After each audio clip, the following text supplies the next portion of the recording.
जैसे ही जुओ फैन और गु सांतोंग ने वो गोली निगली, उनके शरीर हरे रंग की चमक से जगमगा उठे। दोनों ने ध्यान साधा ताकि वो मेडिसिन उनके जख्मों तक पहुंचे, खासकर उस खून से भीगती बांह तक। हरी ऊर्जा जख्म पर इकट्ठा तो हुई, पर अंदर नहीं जा पाई। जैसे कोई दीवार हो जो उसे भीतर जाने ही नहीं दे रही थी। थोड़ी ही देर में वो ऊर्जा भी फीकी पड़ने लगी। जुओ फैन के माथे से पसीना टपकने लगा। उसने दांत भींच लिए और उसकी उंगलियां उसकी ही हथेलियों में धंस गईं। पास ही खड़ी शांगवान छिंगयान की आंखों में चिंता साफ झलक रही थी। एक लहर सी उठी और जुओ फैन ने जोर जबरदस्ती शुरू कर दी। अपनी युआन की और हरी ऊर्जा को जख्म की तरफ झोंक दिया। मगर वहां तो एक दीवार थी। फिर भी वो रुका नहीं, लगातार धकेलता रहा। धीरे धीरे वो ऊर्जा जख्म में समाने लगी और भराव शुरू हुआ। खून बहना भी अब धीमा होता गया और आखिर रुक गया। शांगवान छिंगयान की आंखों में खुशी चमक उठी। जुओ फैन ने एक लंबी सांस छोड़ी और अपनी किली नाम को देखते हुए सिर हिलाया। ये मेडिसिन तो वाकई काम की चीज है। फिर उसकी नज़र गु सांतोंग पर पड़ी, पर उम्मीद की जगह अब मायूसी थी। गु सांतोंग की बांह जरा सी ठीक हुई थी, बस थोड़ा सा। खून बहना कुछ कम जरूर हुआ था, पर बंद नहीं हुआ था। उसकी जान अब भी खतरे में थी। शांगवान छिंगयान हकबकाई, मिस्टर गु, आपने तो खुद को ठीक कर लिया, फिर यंग सांजी। जुओ फैन की आंखों में निराशा साफ थी। मन में सबसे बुरा ख्याल चुपचाप सिर उठा रहा था। सोरिंग स्वॉर्ड आर्ट शायद किलिन का काल है। ये दो शक्तियां एक दूसरे से टकरा रही हैं और सिर्फ मेडिसिन से काम नहीं चलेगा। मुझे डर है, सिर्फ कोई सेक्रेट बीस्ट ही दूसरे सेक्रेट बीस्ट को ठीक कर सकता है। अब मुझे उसे कुनपेंग और ड्रैगन एंसेस्टर के पास वेस्टर्न लैंड ले जाना होगा। सवाल यह है कि क्या मैं समय पर वहां पहुंच पाऊंगा? मेरी तो सिर्फ एक कुले नाम है, बाकी शरीर तो इंसानी है, इसलिए सोरिंग स्वॉर्ड आर्ट का असर मुझ पर कम है। मगर तुझे कौन बचाएगा सांजी? जुओ फैन ने ठान लिया। उसने गु सांतोंग को गोद में उठाया और बाहर निकल पड़ा। मिस्टर गु, कहाँ जा रहे हैं आप? शांगवान छिंगयान चौंकी। जुओ फैन बोला, वेस्टर्न लैंड उसे बचाने के लिए। बस वहीं कोई है जो उसे ठीक कर सकता है। Western land. शांगवान छिंगयान बुदबुदाई, पर मिस्टर गु, आप खुद भी जख्मी हैं, हमें साथ चलने दीजिए। वक्त नहीं है, जुओ फैन ने दांत भींचे, और तुम्हारे साथ रहने से खतरा और बढ़ेगा। मुझे अकेले ही जाना होगा, यंग सांजी के साथ। जुओ फैन को मालूम था कि उसने बाइली जिंगवे के सामने खुद ही ये बात रखी थी कि सोरिंग स्वॉर्ड उनके पास है। अब चाहे वो उसे कभी वापस ले पाए या नहीं, बैली जिंगवे तो पूरी सावधानी बरतेगा ही। शंगुआन क्लान अब सेंट्रल एरिया में छिपता फिरता रहेगा और मुमकिन है वहां के एक्सपर्ट से भिड़ भी जाए। जुओ फैन और गु सांतोंग इस हालत में उस झंझट का हिस्सा नहीं बन सकते। बेटे की हालत नाजुक थी। जुओ फैन बड़ी मुश्किल से बैली जिंगवेई से बच निकला था। अब वो और खतरे में क्यों पड़ता? उसने तय कर लिया था कि शंगुआन क्लान को छोड़ना ही बेहतर होगा। शांगवान छिंगयान चुपचाप उसकी पीठ देखती रही और एक लंबी सांस ली। वो चाहती थी कि वो रुके, पर जानती थी कि यंग सांजी के लिए वो कुछ भी कर सकता है। कोई बात उसे रोक नहीं सकती थी। उसके मन में भावनाओं का तूफान ऐसा चला कि वो भूल गई कि शांगवान क्लान ने उन्हें बचाया क्यों था। सब तो उस सौदे की आखिरी शर्त पूरी करने के लिए था। पर जहां शांगवान छिंगयान का दिल उलझा हुआ था, वहीं उसके बगल में खड़ा शांगवान लड़का ऐसा भावुक नहीं था। उसने फौरन कहा, मिस्टर गु, अगर आप जाना चाहते हैं तो हम नहीं रोकेंगे, पर जो डिवाइन स्वॉर्ड आपने वादा किया था वो पहले हमें दे दीजिए। फूस। चटाक की आवाज आई और एक लाल तलवार जमीन में गड़ गई। जुओ फैन वहां से जा चुका था, गु सांतोंग को लेकर। अच्छा हुआ तलवार मिल गई, वरना क्लैन हेड को क्या जवाब देता। हा हा हा, वो लड़का तलवार को उठाकर बोला, यंग मिस, चलिए क्लैन हेड को दिखाते हैं। पर शांगवान छिंगयान अब भी सुन्न खड़ी थी। उस जगह को देख रही थी जहां जुओ फैन खड़ा था। वो एक शब्द भी नहीं बोला, एक बार पीछे तक नहीं देखा। 3 दिन बीत चुके थे। शांगुआन क्लान के 300 लोग एक शांत जंगल में सफेद वस्त्रों में ध्यान लगाए बैठे थे। शंगुआन फेशोंग की भौहें चिंता से तनी हुई थी। वो गहरी सांसें ले रहा था, लेकिन कुछ बोल नहीं रहा था। प्लप। एक मजबूत हाथ ने उसके कंधे पर पकड़ डाली। वो चौंक गया। हाय वेनरेबल, कुछ काम था क्या? कुछ नहीं, बस तुझे कई दिनों से यूं बेचैन देख रहा हूं। कुछ परेशान हो क्या? बूढ़ा मुस्कराया। शंगुआन फेक्शियोंग ने सिर हिलाया। कोई खतरा तो नहीं है, लेकिन यह पहली बार है जब बच्चे किसी मिशन पर गए हैं। मेरा मन नहीं मानता। उस लड़के ने मुझे मना किया था कि एक्सपर्ट्स मत भेजो, पर मैं अब भी डरता हूं। वो लड़का तेज दिमाग वाला है। अगर हमारे एक्सपर्ट्स उसके साथ होते तो वो तो बस अपना बदला लेकर लौट आते। हा हा हा। हाय वेनरेबल ने सिर हिलाया। फेशियोंग, तूने उस पर भरोसा किया था जब उसने अपने बेटे की कसम खाई थी, फिर अब क्यों इतनी चिंता? भरोसा है, पर हादसे तो कभी भी हो सकते हैं। फुस। अचानक हवा में एक आवाज गूंजी और उसकी आंखों में चमक आ गई। उसने दर्जनों फिगर्स को हवा में देखा। वो सारे जूनियर जो जुओ फैन के पीछे भेजे गए थे। सबसे आगे उसकी लाडली शांगुआन छिंगयान थी। शांगुआन फेक्शियोंग की सारी चिंता दूर हो गई। बाकी एक्सपर्ट्स भी उत्सुक होकर उनकी ओर दौड़े, नतीजा जानने के लिए। शांगवान फेशियोंग तुरंत अपनी बेटी के पास गया। कैसा रहा? सोरिंग स्वॉर्ड मिल गई? शांगवान छिंग्यान ने सिर झुकाया और चुपचाप चली गई। बाकियों का दिल घबरा गया। यंग मिस इतनी उदास क्यों है? क्या वो लड़का मर गया और सोरिंग स्वॉर्ड का कोई सुराग नहीं मिला? तो फिर वापस आने में इतनी देर क्यों हुई? क्लैन हेड, ये रहा सोरिंग स्वॉर्ड, वही लड़का जिसने जुओ फैन के पास से तलवार ली थी। झुककर वो लाल तलवार पेश की। शांगवान फेशियोंग की आंखें चमक उठीं। उसने हंसते हुए तलवार को छुआ। हाँ, ये सच में सोरिंग स्वॉर्ड है। हमारा मिशन सफल हुआ। अब हम ईस्टर्न लैंड लौट सकते हैं। सारे लोग खुशी से झूम उठे। तो फिर यंग मिस इतनी उदास क्यों दिख रही हैं? एक पल को तो लगा मिशन फेल हो गया। हाँ। शांगवान फेशियोंग ने राहत की सांस ली और अपनी बेटी की ओर देखा जो एक तालाब के पास उदास बैठी थी। वो लड़का फिर झुका। मुझे लगता है ये मिस्टर गू की वजह से है। उसने सारी बात समझा दी। सभी चौंक गए। तू कह रहा है वो जिंदा है? शांगवान फेशियोंग की आंखों में हैरानी थी। वो वाकई उन 2 स्वॉर्ड किंग्स और इस एम्पायर के प्राइम मिनिस्टर से बच निकला। उन्हें जुओ फैन की योजना मालूम थी और देखा कि हर कदम वैसे ही चला, पर अंत में वो जिंदा बच निकले। ये तो किसी चमत्कार से कम नहीं था। उन्हें ज्यादा यकीन इस पर होता अगर जुओ फैन मर गया होता और डिवाइन स्वॉर्ड के लिए कोई सुराग छोड़ गया होता। इसलिए जब ये पता चला कि उसने योजना पूरी की और वो भी जिंदा रहकर, तो सब सन्न रह गए।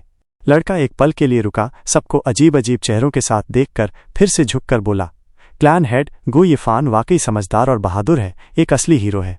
जब हमने उसे पाया तब भी वो अपने बेटे को बचा रहा था, जबकि खुद बुरी तरह घायल था।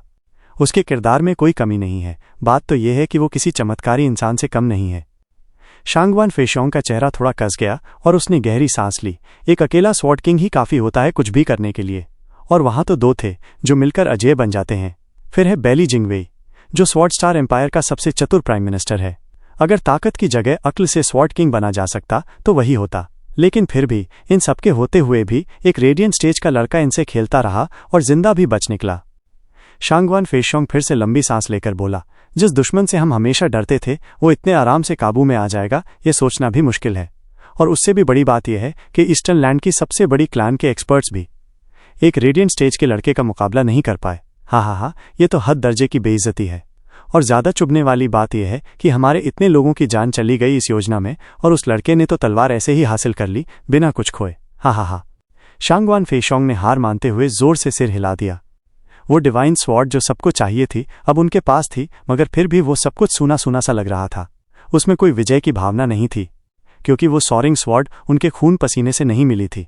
उसे एक बच्चे ने हासिल किया और फिर बेच दी उन्हें। वो एक बार भी शांगवान फेयुन से जीत नहीं पाए। सब कुछ उस लड़के ने किया, लड़ाई, चालाकी और अंत में जीत।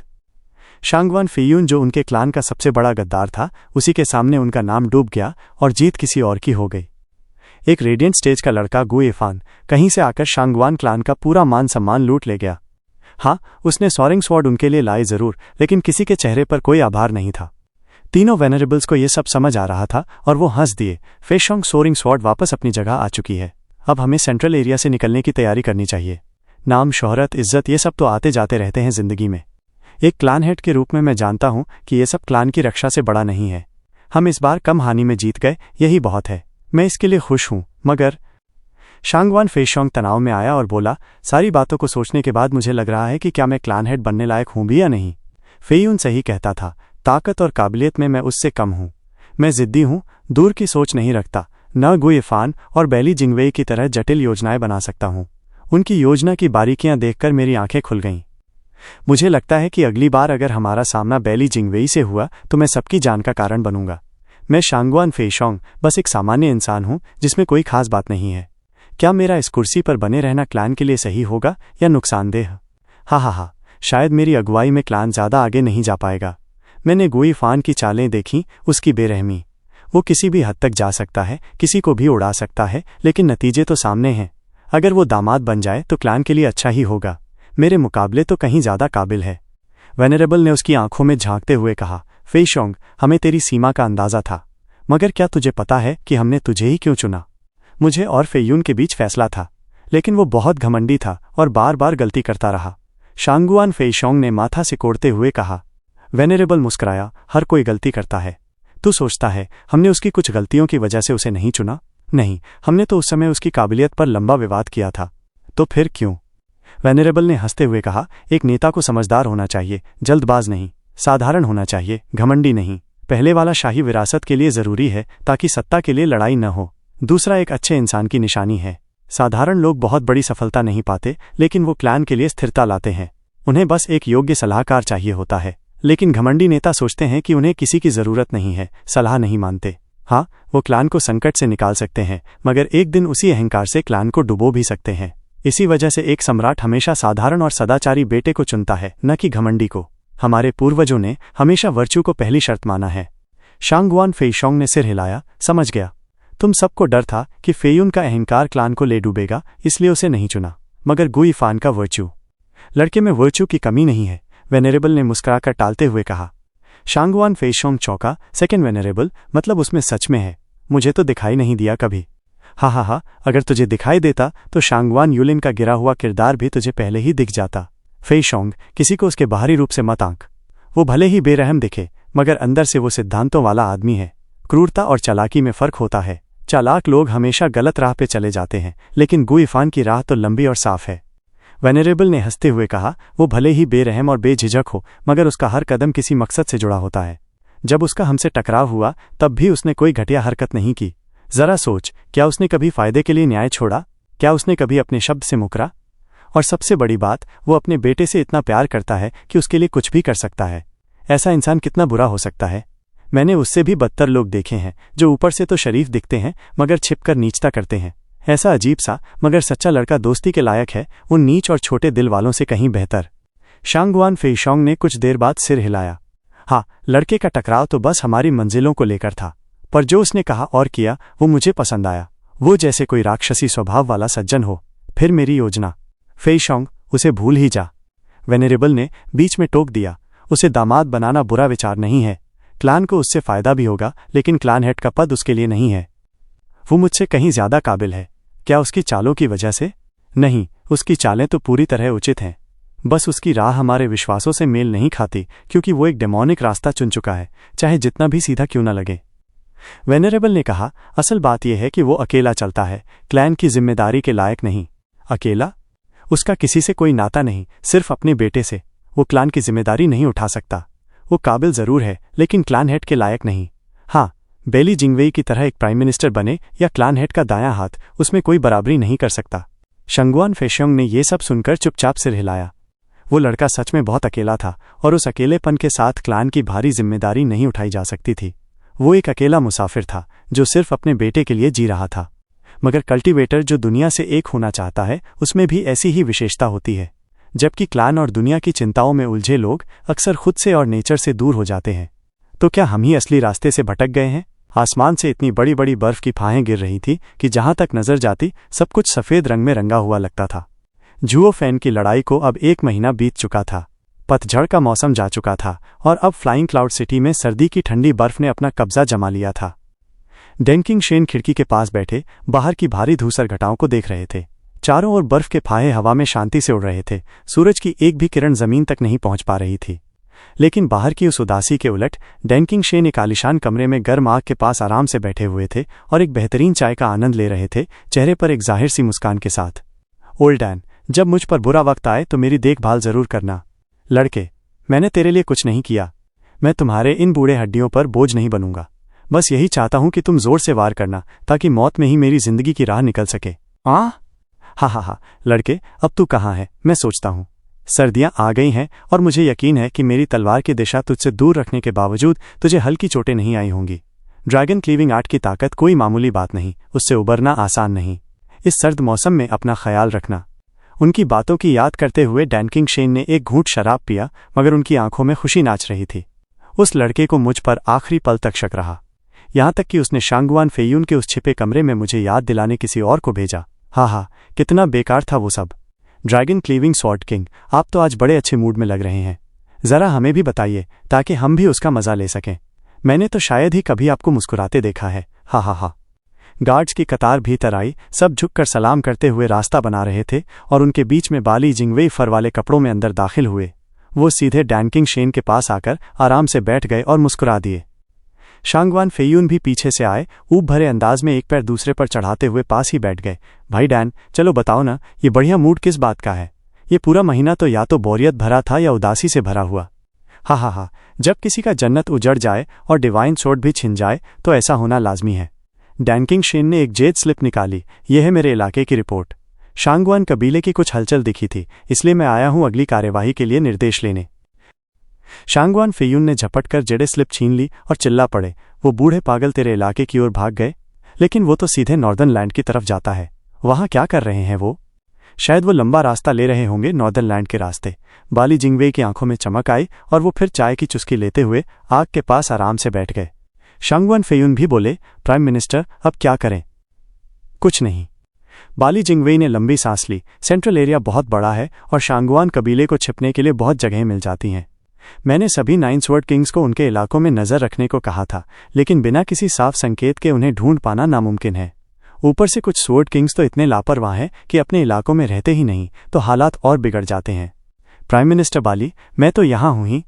ड्रैगन क्लीविंग स्वॉर्ड किंग, मैं आपकी बात नहीं कर रहा, वो वाइन स्वॉर्ड इमॉर्टल की कर रहा हूँ, जिसे बस शराब पीने का ही शौक है। बाली जिंगवेई की आंखें तेज हुईं और दांत पीसते हुए बोले, वो एक स्वॉर्ड किंग है, लेकिन हर वक्त किसी भी इलाके में जाकर बस वहां की शराब पीता रहता है। क्या जरूरत थी उसे कोई इलाका देने की? अब जबकि शांगवान कबीले के निशान भी मिले हैं, वो तो कोई मदद भी नहीं करेगा। डैनकिंग शेन हंसते हुए बोले, मुझे तो वो बूढ़ा बहुत पसंद है, इतना आज़ाद और बेपरवाह। भाई फेयून, वो कुछ ही दिनों में लौट आएगा। क्यों, चलोगे उसके साथ एक जाम लगाने? शायद इस बार कहीं से बढ़िया पीने का सामान लेकर आया हो। तू ही जा, मेरा मन नहीं है। शांगवान फेयून ने चिढ़कर हाथ हिलाया। वैसे तूने आखिर किया कैसे? डैनकिंग शेन ने भौं उठाई। और कैसे? जब उन्होंने मुझसे पूछा तो मैंने सीधा कहा, बेवकूफ़ बनो। शांगवान कबीला पूरे दल के साथ आया था और वहां 3 ऐसे बूढ़े भी थे जो एक स्वॉर्ड किंग से भिड़ सकते थे। तो जब मैं नहीं था, अगर उन पर हमला करते तो मर ही जाते, इसलिए उन्होंने जाने दिया। तू तो?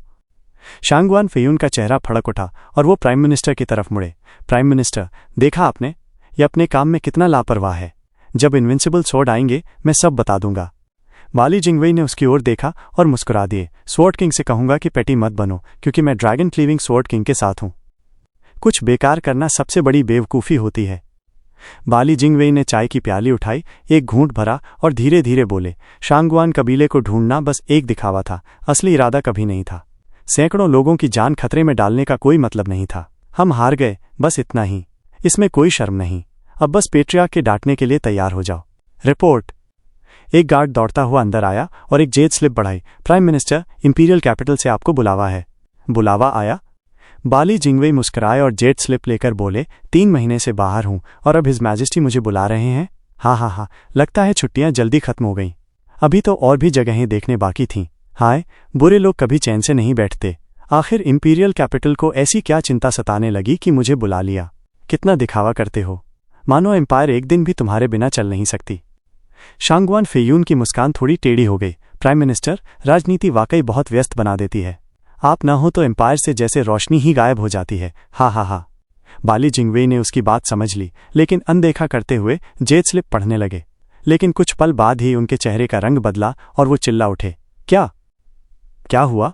शांगवान फेयून घबरा गए। बाली जिंगवेई बोले, पेट्रियार्क खुद बाहर आए हैं और 9 स्वॉर्ड किंग्स और सभी अधिकारियों के साथ दरबार लगा रहे हैं। वो नॉर्दर्न लैंड की ओर कूच करना चाहते हैं। इनविंसिबल स्वॉर्ड बाहर आ गए। शांगवान फेयून और डैनकिंग शेन एक साथ बोल उठे, अब तो दुनिया में तूफान मचने वाला है।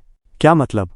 मतलब कि अब समृद्धि आने वाली है। हा। बाली जिंगवेई की लंबी निगाह पर दोनों ने सूखी हंसी हंसी। बाली जिंगवेई ने सिर हिलाया, इस बार माफ करता हूं, मगर कृपया अपनी बातों का ध्यान रखा करें स्वॉर्ड किंग्स। आप सेंट्रल एरिया के 9 स्वॉर्ड किंग्स हैं, स्वॉर्ड स्टार एम्पायर की नींव। एम्पायर ताकतवर होगा तो आप भी होंगे, पेट्रियार्क ताकतवर होंगे तो आप भी। सबसे जरूरी बात, कभी भी पेट्रियार्क को अपना ओपोनेंट न समझें। मैं जानता हूं कि कल्टीवेटर की फितरत होती है कि वो खुद से ताकतवर लोगों से भिड़ना चाहता है, मगर कोई भी घर आपस में बंटकर खड़ा नहीं रह सकता, समझे? दोनों ने सिर हिलाया। बाली जिंगवेई ने उनकी बेरुखी को भांप लिया, मगर और कुछ कहने के बजाय जोर से पुकारे, गार्ड, इंपीरियल कैपिटल लौटने की तैयारी करो। मैं और स्वॉर्ड किंग्स पेट्रियार्क से मिलने चलेंगे। जी सर।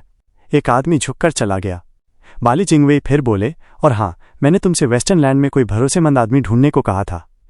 प्राइम मिनिस्टर मिल गया है, तो उसे वेस्टर्न लैंड भेजो और वहां कुछ खास हलचलों पर नजर रखो। बाली जिंगवेई ने लंबी सांस ली। शांगवान फेयून ने पूछा, प्राइम मिनिस्टर, आप वेस्टर्न लैंड में किसी को क्यों भेज रहे हैं? क्या कोई आम आदमी वहां की सुरक्षा और जालों से बचकर जासूसी कर पाएगा? मुझे उससे कोई राज नहीं चाहिए, बस किसी का बैकग्राउंड जानना है। किसका? जी यू यीफान। बाली जिंगवे की आंखें चमक उठीं। वो इरफान वाकई एक काबिल ओपोनेंट था। भले ही वो अब मर चुका है, मगर मैं उसकी पूरी सच्चाई जानना चाहता हूं ताकि उसे याद रख सकूं। एक मैनिपुलेटर के तौर पर उसके पास ज्यादा मुहरें नहीं थीं, लेकिन फिर भी अगर वो थोड़ा और ताकतवर होता तो शायद वो जीत भी सकता था। हाँ। बाली जिंगवे चुप हो गए। जब दो बराबर के ओपोनेंट्स टकराते हैं तो कौन जीतेगा ये कहना मुश्किल होता है। शांगवान फेयून बोले, गु यिफान बहुत चालाक था। वो मेरे मैनर में हमला करने आया था, तो जाहिर है वो अपनी असली पहचान के कोई सुराग छोड़कर नहीं गया होगा। सबसे बड़ी झूठ बस छल से नहीं बल्कि सच और झूठ को मिलाकर बोली जाती है। बाली जिंगवेई बोले, गु यिफान बहुत होशियार था और मुझे यकीन है उसने सिर्फ झूठ नहीं बोले, क्योंकि अगर उसने ऐसा किया होता तो वो ज्यादा शक के घेरे में आता। खासकर जब कोई लोकल कस्टम्स या प्रोडक्ट्स को लेकर झूठ बोलता है तो जल्दी पकड़ा जाता है। हो सकता है उसका नाम झूठा हो, लेकिन उसका मूल स्थान नहीं, और उसकी जैसी अक्ल वाले को वेस्टर्न लैंड में कोई न कोई जरूर पहचानता होगा। इसलिए मैं जानना चाहता हूं कि वो असल में कौन था, कैसा इंसान था जो मुझसे टकरा सका। सफ़ेद की उस दुनिया में जहां बर्फ लगातार गिरती जा रही थी, सब कुछ अपने शुद्ध रंग में रंग चुकी थी, वहां अगर कोई बहुत ताकतवर इंसान भी होता तो उसे भी कमर तक जमी बर्फ में धीरे धीरे चलकर ही इस जगह को पार करना पड़ता। साल के आखिरी महीने में जमीन की सारी हरियाली जैसे सो गई थी। इस सख्त और बेरहम मौसम में कोई भी आदमी बाहर निकलने की हिम्मत नहीं करता। यहाँ तक कि कोई ताकतवर कल्टीवेटर भी इस बर्फीले तूफान से टकराने से बचेगा, न कि इस वीरान सफ़ेद दुनिया का सामना करेगा। लेकिन इस जगह में दो अकेली परछाइयाँ इस सफ़ेद समंदर में दो छोटे से धब्बे की तरह कभी दिखती कभी ओझल हो जाती बर्फ की बारिश में। बर्फ की परतें हर कदम पर चरमराती और एक दुबला पतला आदमी अपनी पीठ पर एक छोटे बच्चे को थोड़ा ऊपर सरकाकर थम गया। उसकी सांसें धुएं जैसी सफ़ेदी छोड़ रही थीं। फिर उसने फिर से चलना शुरू किया। वो सर्द हवाओं में डगमगाया, मगर फिर खुद को संभाला और मजबूती से खड़ा हो गया। वो कमज़ोर बच्चा इस बर्फीली और बेरहम दुनिया को देख रहा था, फिर अपने डैड के उस शरीर को जो उसे पीठ पर ढो रहा था। उसके फटे होठों से दर्द भरी आवाज़ निकली, डैड, मैं नहीं बच पाऊंगा। आप पिछले कई महीने से मुझे 11th ग्रेड की मेडिसिन देकर खून बहना रोकने की कोशिश कर रहे हो, जिससे आपकी सोल और ज़्यादा घायल हो रही है। फिर भी आपने मुझे अपनी पीठ पर उठाए रखा। अब आप उड़ भी नहीं पा रहे। आप और नहीं कर सकते डैड, मुझे जाने दो। मेरा वक्त खत्म हो गया है। मैं बोझ नहीं बनना चाहता।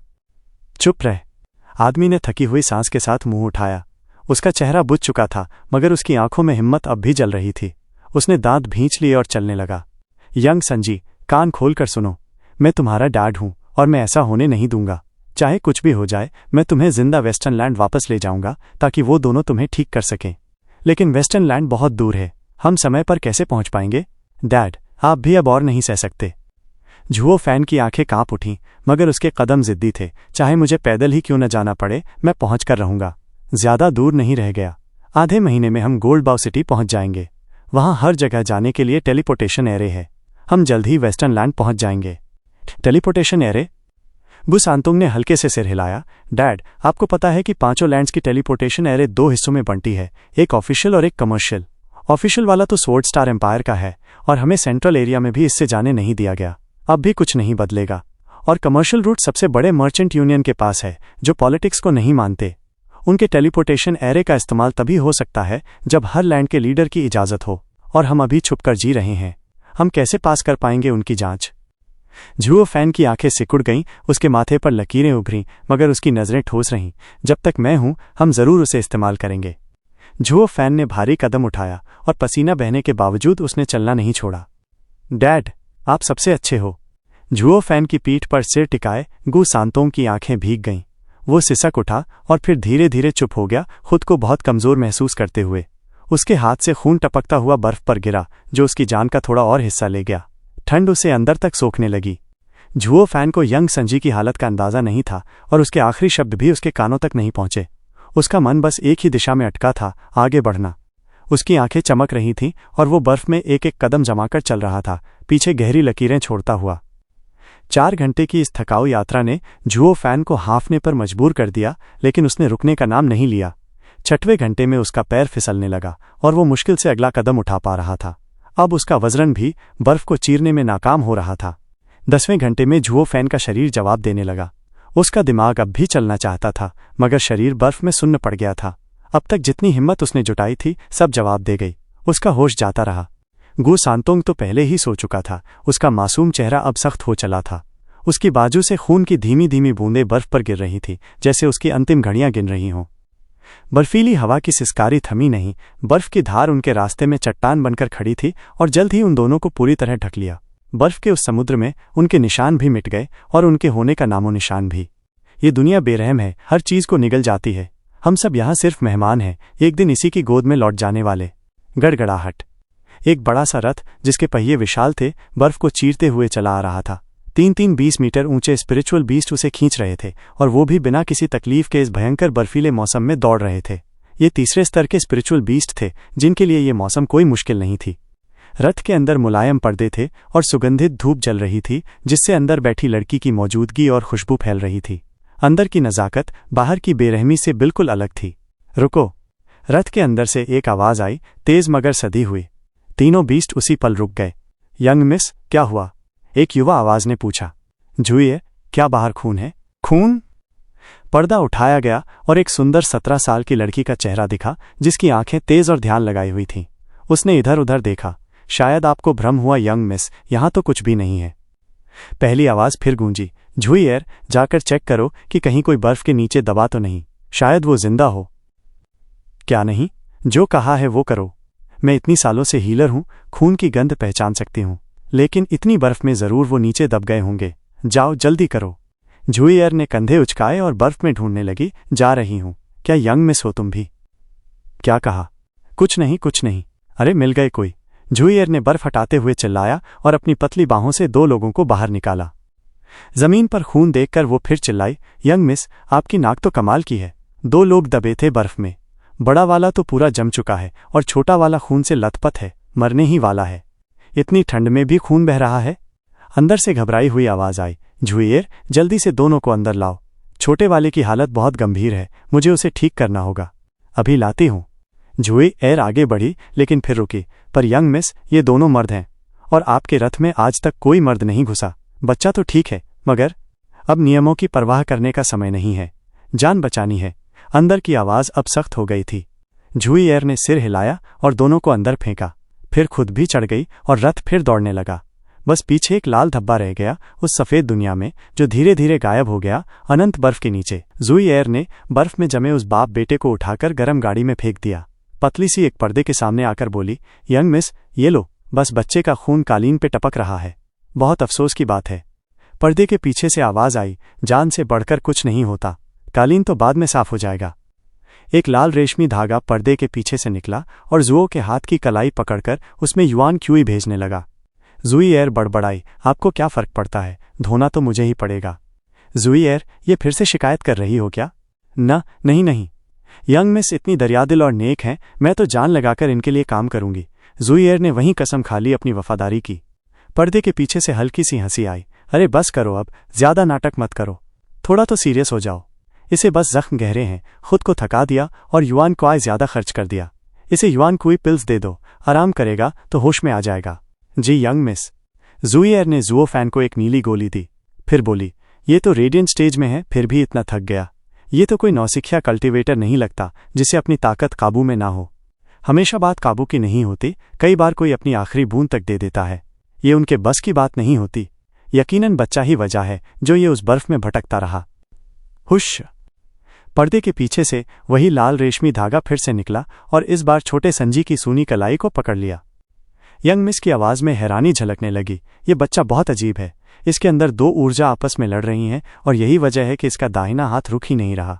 मुझे जल्दी से खून रोकना होगा वरना देर हो जाएगी। जूयर, क्लॉटिंग पिल दो। जी यंग मिस। जूयर ने यंग मिस की गंभीरता को भांप लिया और अपने मस्त अंदाज को छोड़कर बिना कोई सवाल किए गू संजी को गोली खिला दी। गोली उसके अंदर जाकर लाल धारा बन गई, घाव तक पहुंचने लगी, लेकिन जैसे ही पहुंची अंदर की किसी ताकत से टकरा गई और बाहर ही फैल गई। खून रुकने की बजाय और तेजी से बहने लगा। गोली की प्रतिक्रिया ने सब और बिगाड़ दिया। संजी की कलाई में लिपटा हुआ लाल धागा कांप उठा और पर्दे के पीछे तक एक कंपन गया। यंग मिस ने घबराकर कहा, अगर 5th ग्रेड हीमोस्टैटिक पिल बेअसर है तो 7th ग्रेड हीमेटोमा पिल दो। जब तक अंदर की ऊर्जा शांत नहीं होगी बच्चा यूं ही खून बहाता रहेगा। जी यंग मिस। जूयर ने अपने जीवन में पहली बार अपनी यंग मिस को इतना परेशान देखा और जल्दी से दूसरी गोली दी, पर नतीजा फिर वही। इतनी उच्च स्तरीय गोली भी कोई असर न कर सकी। गोली अंदर घुली भी नहीं और बाहर निकल गई। इस बार तो हालत और भी खराब हो गई, खून और तेज बहने लगा। जुओ फैन ने इन महीनों जो मेहनत की थी, जो पिल्स बनाए थे जिससे संजी की हालत को काबू में रखा था, सब मिट्टी में मिल गया। अच्छी नीयत से किया हर काम फायदेमंद नहीं होता। अगर जुओ फैन होश में होता तो चीख चीख कर बोलता, अगर समझ नहीं है तो कुछ मत करो, बच्चे को मार डालोगी तुम लोग। मगर इन दोनों लड़कियों को कोई अंदाजा नहीं था कि ये क्या कर रही हैं। जैसे जैसे हालात बिगड़ते गए, यंग मिस और जुई एयर दोनों ही घबरा गईं। यंग मिस बेकाबू हो गई और जुई एयर एक के बाद एक गोलियां संजी को खिलाती चली गई। पर हर बार वही नतीजा, संजी का खून अब कालीन पर नदी बनकर बहने लगा। जुई एयर अब घबरा उठी, यंग मिस अब क्या करें, हम तो सब बर्बाद कर रहे हैं, इसका घाव है क्या, कुछ भी असर नहीं कर रहा। यंग मिस बहुत गंभीर हो चुकी थी, फिर अचानक बोली, क्या इसे डिवाइन स्वॉर्ड से चोट लगी है, मगर वो भी धीरे धीरे भर जाता है, फिर इसमें सुधार क्यों नहीं हो रहा। यंग मिस, वजह चाहे जो हो, वो बड़ा जागने वाला है कभी भी, और अगर पता चल गया कि उसका बेटा मर गया तो मैं क्या कहूंगी उसे। रेडियंट स्टेज का कोई डर तो नहीं। जुई एयर ने हल्की सी उदासी से कहा, इससे तो आपकी बड़ी बदनामी होगी, हमें तो उन्हें वहीं छोड़ देना चाहिए था। कुछ पल खामोशी रही, फिर यंग मिस की आवाज़ आई, एक जान बचाना हर इज्जत से ऊपर है, जब मैंने उन्हें देख लिया तो नजरें फेर लेना गुनाह होगा। जुई एयर, बच्चे पे नॉर्थ सी जेल लगाओ। जुई एयर चौंकी, नहीं, ये बहुत कीमती है, इसे हम बमुश्किल नॉर्दर्न लैंड से लाए थे, क्लैन हेड के लिए बचाकर रखा था किसी बड़े खतरे के वक्त। आप किसी अजनबी पे इसे कैसे खर्च कर सकती हैं, ये तो बहुत बड़ा नुकसान होगा। यंग मिस सोच में पड़ी रही, मगर फिर उसकी आवाज़ में दृढ़ता थी, मैं इमॉर्टल हीलर म्यूरोंग स्यू ने आज तक किसी को मरते नहीं देखा, और वो भी बच्चा। चाहे जेल जितना भी कीमती हो, दोबारा लाया जा सकता है, पर बच्चे की जान दोबारा नहीं मिलती। और वैसे भी बिग ब्रदर के पास इतनी शक्ति है, कौन जाने उसे इसकी ज़रूरत कब पड़ेगी। मगर अगर इसका भी वही असर हुआ जो पिल्स का हुआ, किसी की जान बचाने के लिए स्पिरिचुअल हर्ब्स कभी बर्बाद नहीं जाते। म्यूरोंग शू ने बड़े ही सादगी से कहा, जुई एयर, अब और इंतज़ार किसका है, तुम यंग मिस हो या मैं।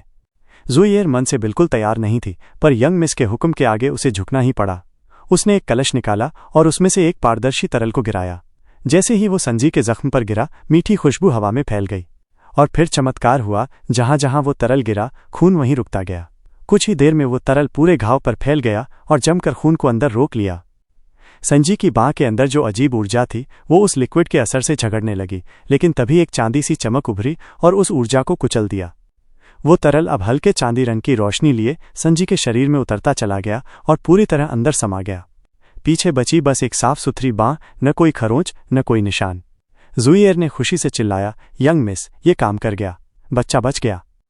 नॉर्थ सी जेल तो सच में दुनिया का अजूबा है, हीलिंग के लिए एक चमत्कारी चीज़। यंग मिस ने राहत की सांस ली, लेकिन ये खुशी ज्यादा देर नहीं टिक पाई, क्योंकि जुई एयर को फिर से उस जेल की कीमत याद आ गई। 10 मिलियन सेक्रेट स्पिरिट स्टोन्स गए काम से, क्लैन हेड तो आग बबूला हो जाएगा। हा, मेरा भाई रिफाइंड है, अगर जान बची है तो वो नाराज नहीं होगा। उम्मीद है ऐसा ही हो। उफ, 10 मिलियन। जुई एयर अभी भी रोती हुई बोली, फिर जुओ फैन की ओर देखा, अरे ओ, सुन ले बेटा, तू हम पर 10 मिलियन सेक्रेट स्पिरिट स्टोन्स का कर्जदार है, भूल मत जाना कभी। पर्दे के पीछे से हंसी की आवाज़ आई, जुई एयर, एक रेडियंट स्टेज वाले के पास भला इतनी दौलत कहाँ होगी, नेकी किसी इनाम के लिए नहीं की जाती। जब होश में आएंगे हम बाप बेटे को विदा कर देंगे। इन दोनों की तो किस्मत ही खुल गई। जुई एयर ने मुंह फुला लिया, कैसी किस्मत थी जो यंग मिस से ऐसे वक्त में टकरा गए, जान भी बच गई और बिना कोई दाम दिए। हमें तो उठते ही इनसे सब वसूल लेना चाहिए, वरना सोचेंगे कि हर मोड़ पे पैसा आसमान से गिरता है। म्यूरोंग शूए मुस्कुराई।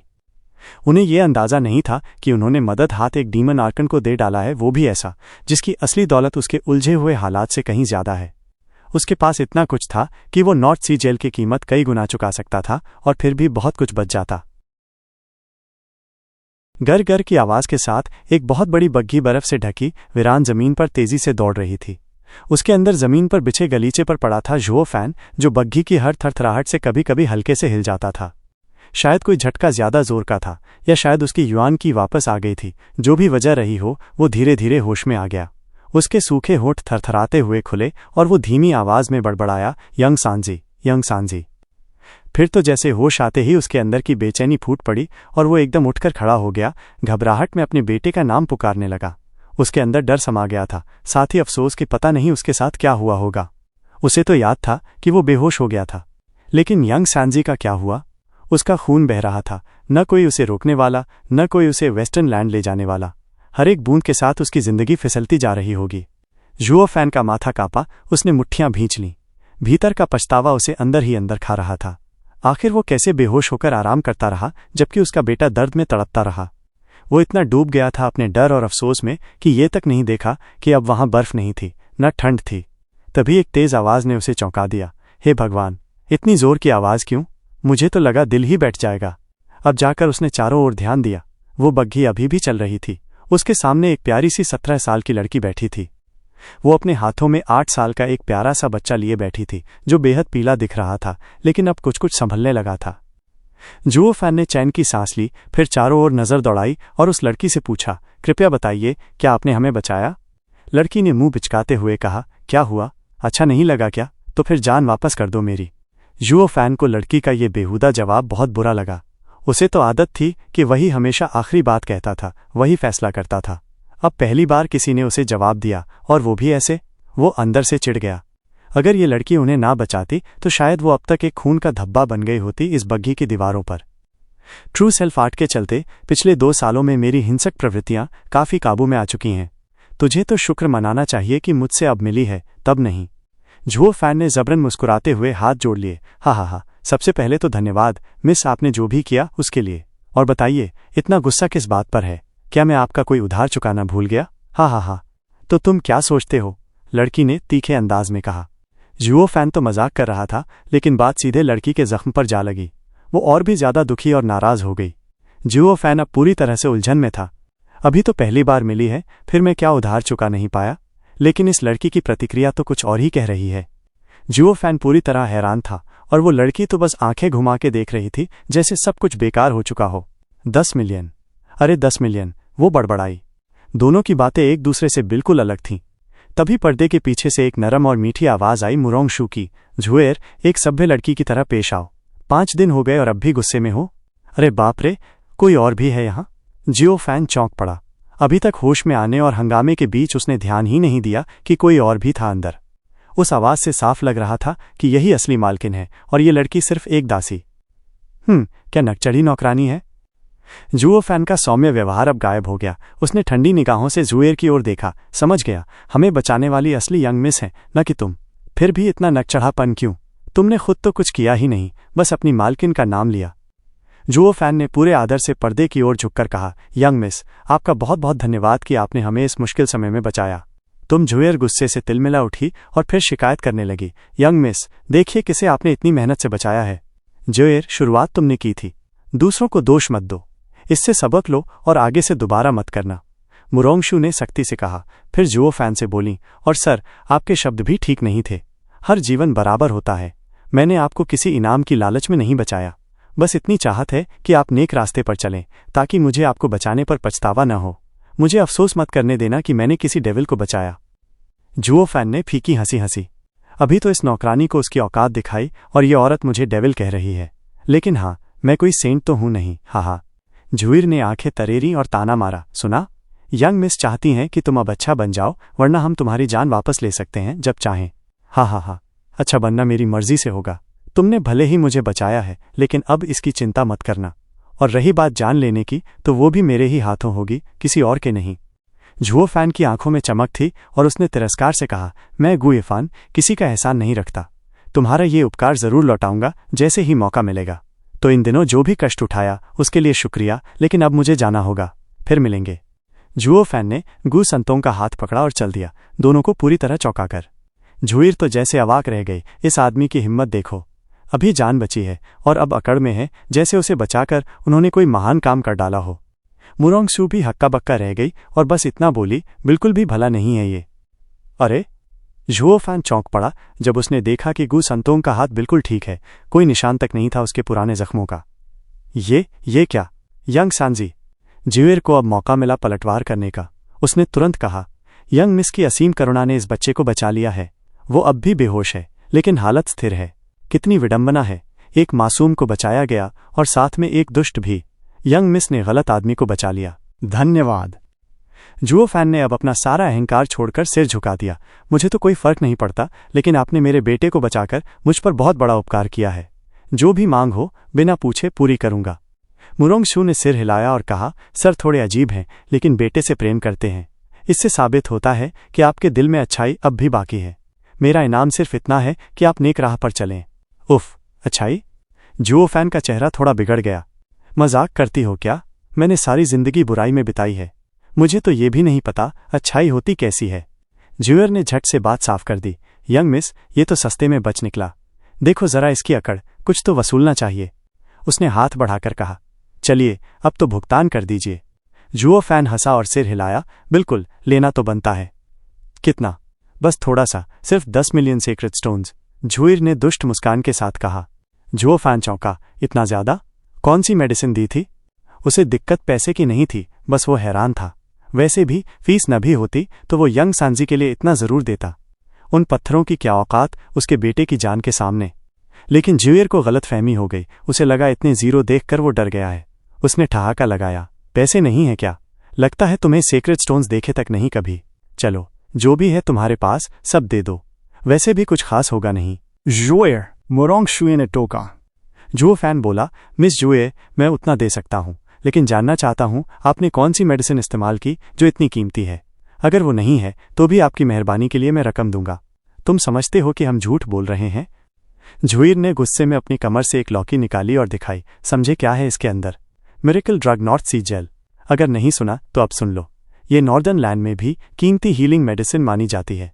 हमें इसे पाने में 10 मिलियन सीक्रेट स्टोन्स खर्च करने पड़े और उसका ज्यादातर हिस्सा तुम्हारे बेटे पर लगा दिया, तो क्या तुम इतना भी नहीं दोगे?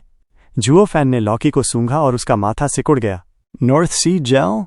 9 सेरेनिटीज सीक्रेट रिकॉर्ड्स में तो इसका जिक्र नहीं है। क्या ये मॉर्टल डोमेन की मेडिसिन है? लेकिन यंग सांजी को बचा सकती है तो वाकई चमत्कारी होगी। वो जुएर की ओर मुस्कुराया। मिस, अगर आपके पास थोड़ा और बचा हो तो मुझे दे दीजिए, मैं उसके बदले 20 मिलियन सीक्रेट स्टोन्स दूंगा। हाँ, 20 मिलियन? मुझे नहीं लगता तुम्हारे पास एक भी स्पिरिट स्टोन होगा।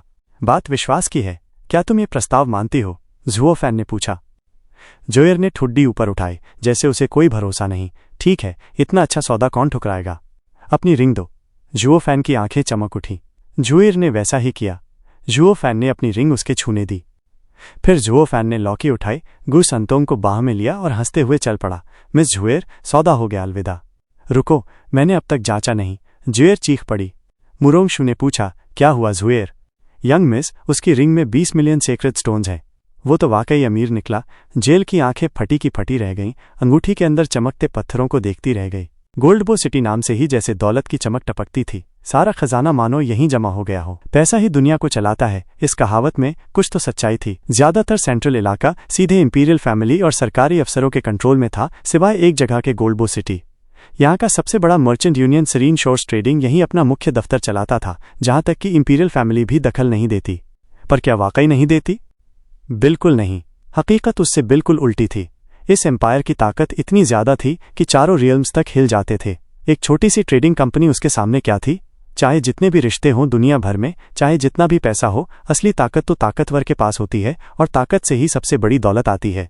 जैसे आम लोग कभी नोबल से लड़ने नहीं जाते, वैसे ही कोई साधारण कंपनी एम्पायर से नहीं लड़ सकती। तो फिर ये ट्रेडिंग कंपनी एक पूरे शहर को कैसे कंट्रोल करती है? इसका जवाब एम्पायर की इजाजत में छिपा है। सोर्ड स्टार एम्पायर बाकी 4 रियल्म से अलग खड़ा था, पर व्यापार के लिए उन्हीं पर निर्भर भी था। रिसोर्सेज और स्थानीय सामानों के आदान प्रदान के लिए एक न्यूट्रल पार्टी की जरूरत थी, और ये भूमिका निभाई सरीन शोर्स ट्रेडिंग ने। एम्पायर ने इसे 5 रियम्स के बीच संबंध स्थापित करने की सुप्रीम अथॉरिटी दी, और इसने सबके साथ इक्वल टर्म्स पर काम किया। धीरे धीरे हजारों सालों में इसने कभी भी किसी राजनीति या ताकत की दौड़ में हिस्सा नहीं लिया, बस शांति से व्यापार किया। इस वजह से हर फैक्शन ने इस पर भरोसा किया और इसके दरवाजे हर जगह के लिए खुलते चले गए।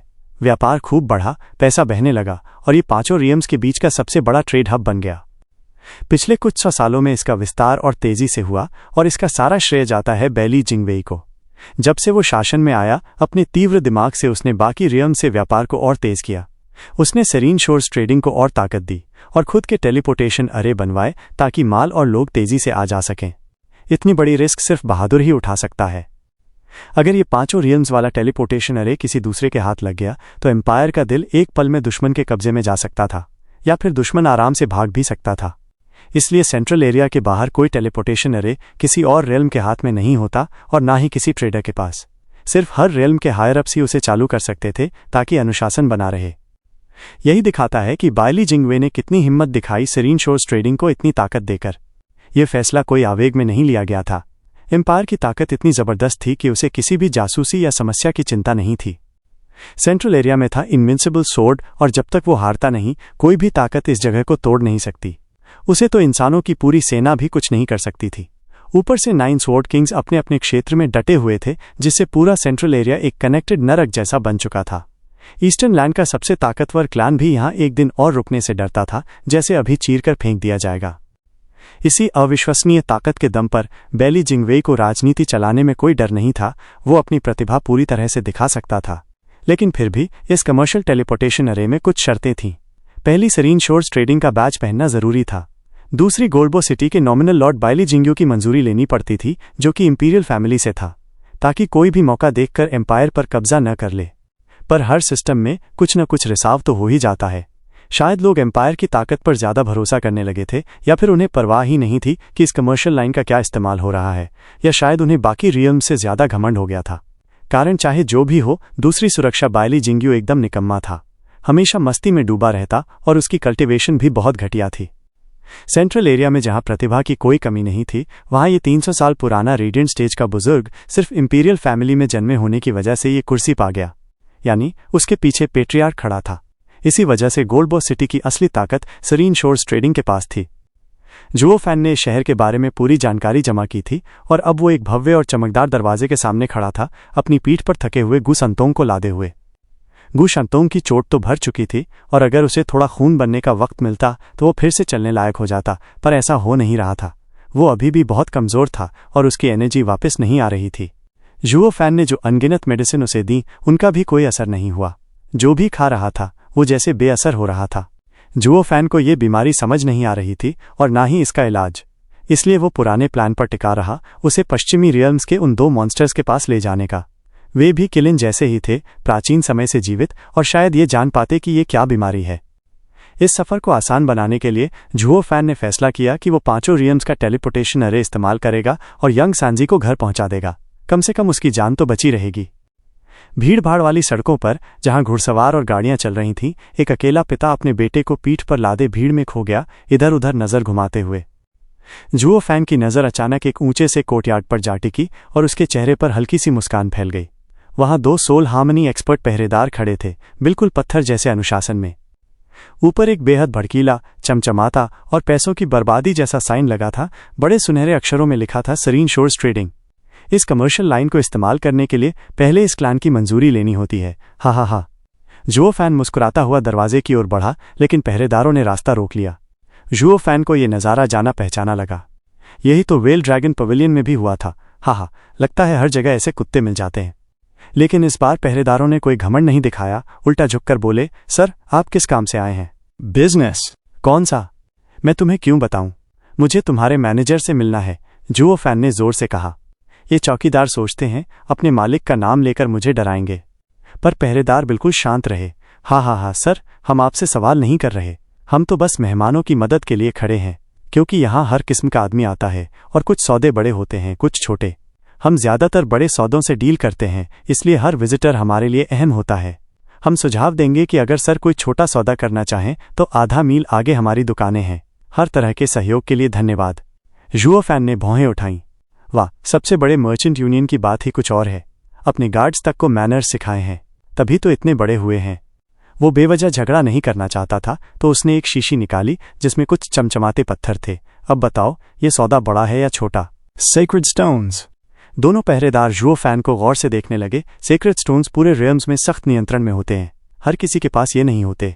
आप कौन हैं, सर? जुओ फैन दूसरी ओर देखने लगा और हल्का सा मुस्कुराया। दोनों पहरेदार सकपका गए। माफ कीजिए सर, जुबान फिसल गई। बिजनेस में भरोसा सबसे अहम होता है। मैंने सुना है सरीन शोर्स ट्रेडिंग कभी अपने ग्राहक की पहचान नहीं पूछता, हर तबके से डील करता है। पर आज तुम्हारा व्यवहार अगर तुम्हारे मुखिया को पता चले। माफ कीजिए सर, मैं खुद को भूल गया। पहरेदार ने झुककर माफी मांगी। उनकी ट्रेनिंग ही थी, छोटे जवाब दो, दूसरों की बातें मत सुनो, और सबसे अहम, मेहमानों के साथ विनम्र और आदर से पेश आओ। आदेश के बिना किसी पर हाथ नहीं उठाना। लेकिन इस बार सेक्रेट स्टोन्स देखकर वो अपनी जगह भूल गए और सामने वाले को टटोलने लगे। साफ था, जुओ फैन जैसे पीठ पर बच्चे को लादे कोई भी आदमी ऐसा नहीं लगता था कि उसके पास सेक्रेट स्टोन्स होंगे। और यही देखकर दोनों पहरेदार परेशान हो गए। कहीं ये इंपीरियल फैमिली से तो नहीं? अगर इसने मैनेजर से कुछ कह दिया तो हमारी तो छुट्टी हो जाएगी। क्या गजब की बदकिस्मती, मैंने इतना कुछ बोल भी कैसे दिया ऐसे रहस्यमयी आदमी से। अब दोनों पहरेदार घबरा गए और जुओ फैन के दोनों ओर सिर झुकाए खड़े रहे। जुओ फैन को किसी गार्ड को जलील करने का कोई इरादा नहीं था, खासकर जब वो इतना अच्छा पेश आया, लेकिन उसे अपना रुतबा दिखाना जरूरी था ताकि आगे नेगोशिएशन में उसका पलड़ा भारी रहे। यही जुओ फैन का तरीका था जब भी कोई हाई लेवल सौदा होता। तभी कहीं से एक आवाज आई, कौन है जो सरीन शोर्स ट्रेडिंग के दरवाजे पर हंगामा कर रहा है? Second young master.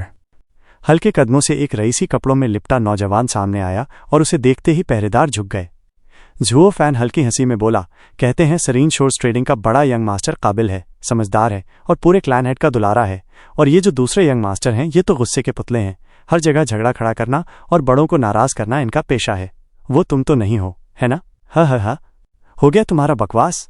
वो लड़का गुस्से में लाल हो गया, चेहरा अंधेरा पड़ गया और third layer soul harmony stage की ताकत छोड़ते हुए बोला, तू जो भी हो मेरे लोगों के बीच भौंकने चला है, ये तो बर्दाश्त कर लूं, लेकिन मुझे गाली दी, अब तू गया। धड़ाम। उसे मौका ही नहीं मिला। जुओ फैन के सामने दो ताकतवर आदमी आ खड़े हुए उसके लिए ढाल बनकर।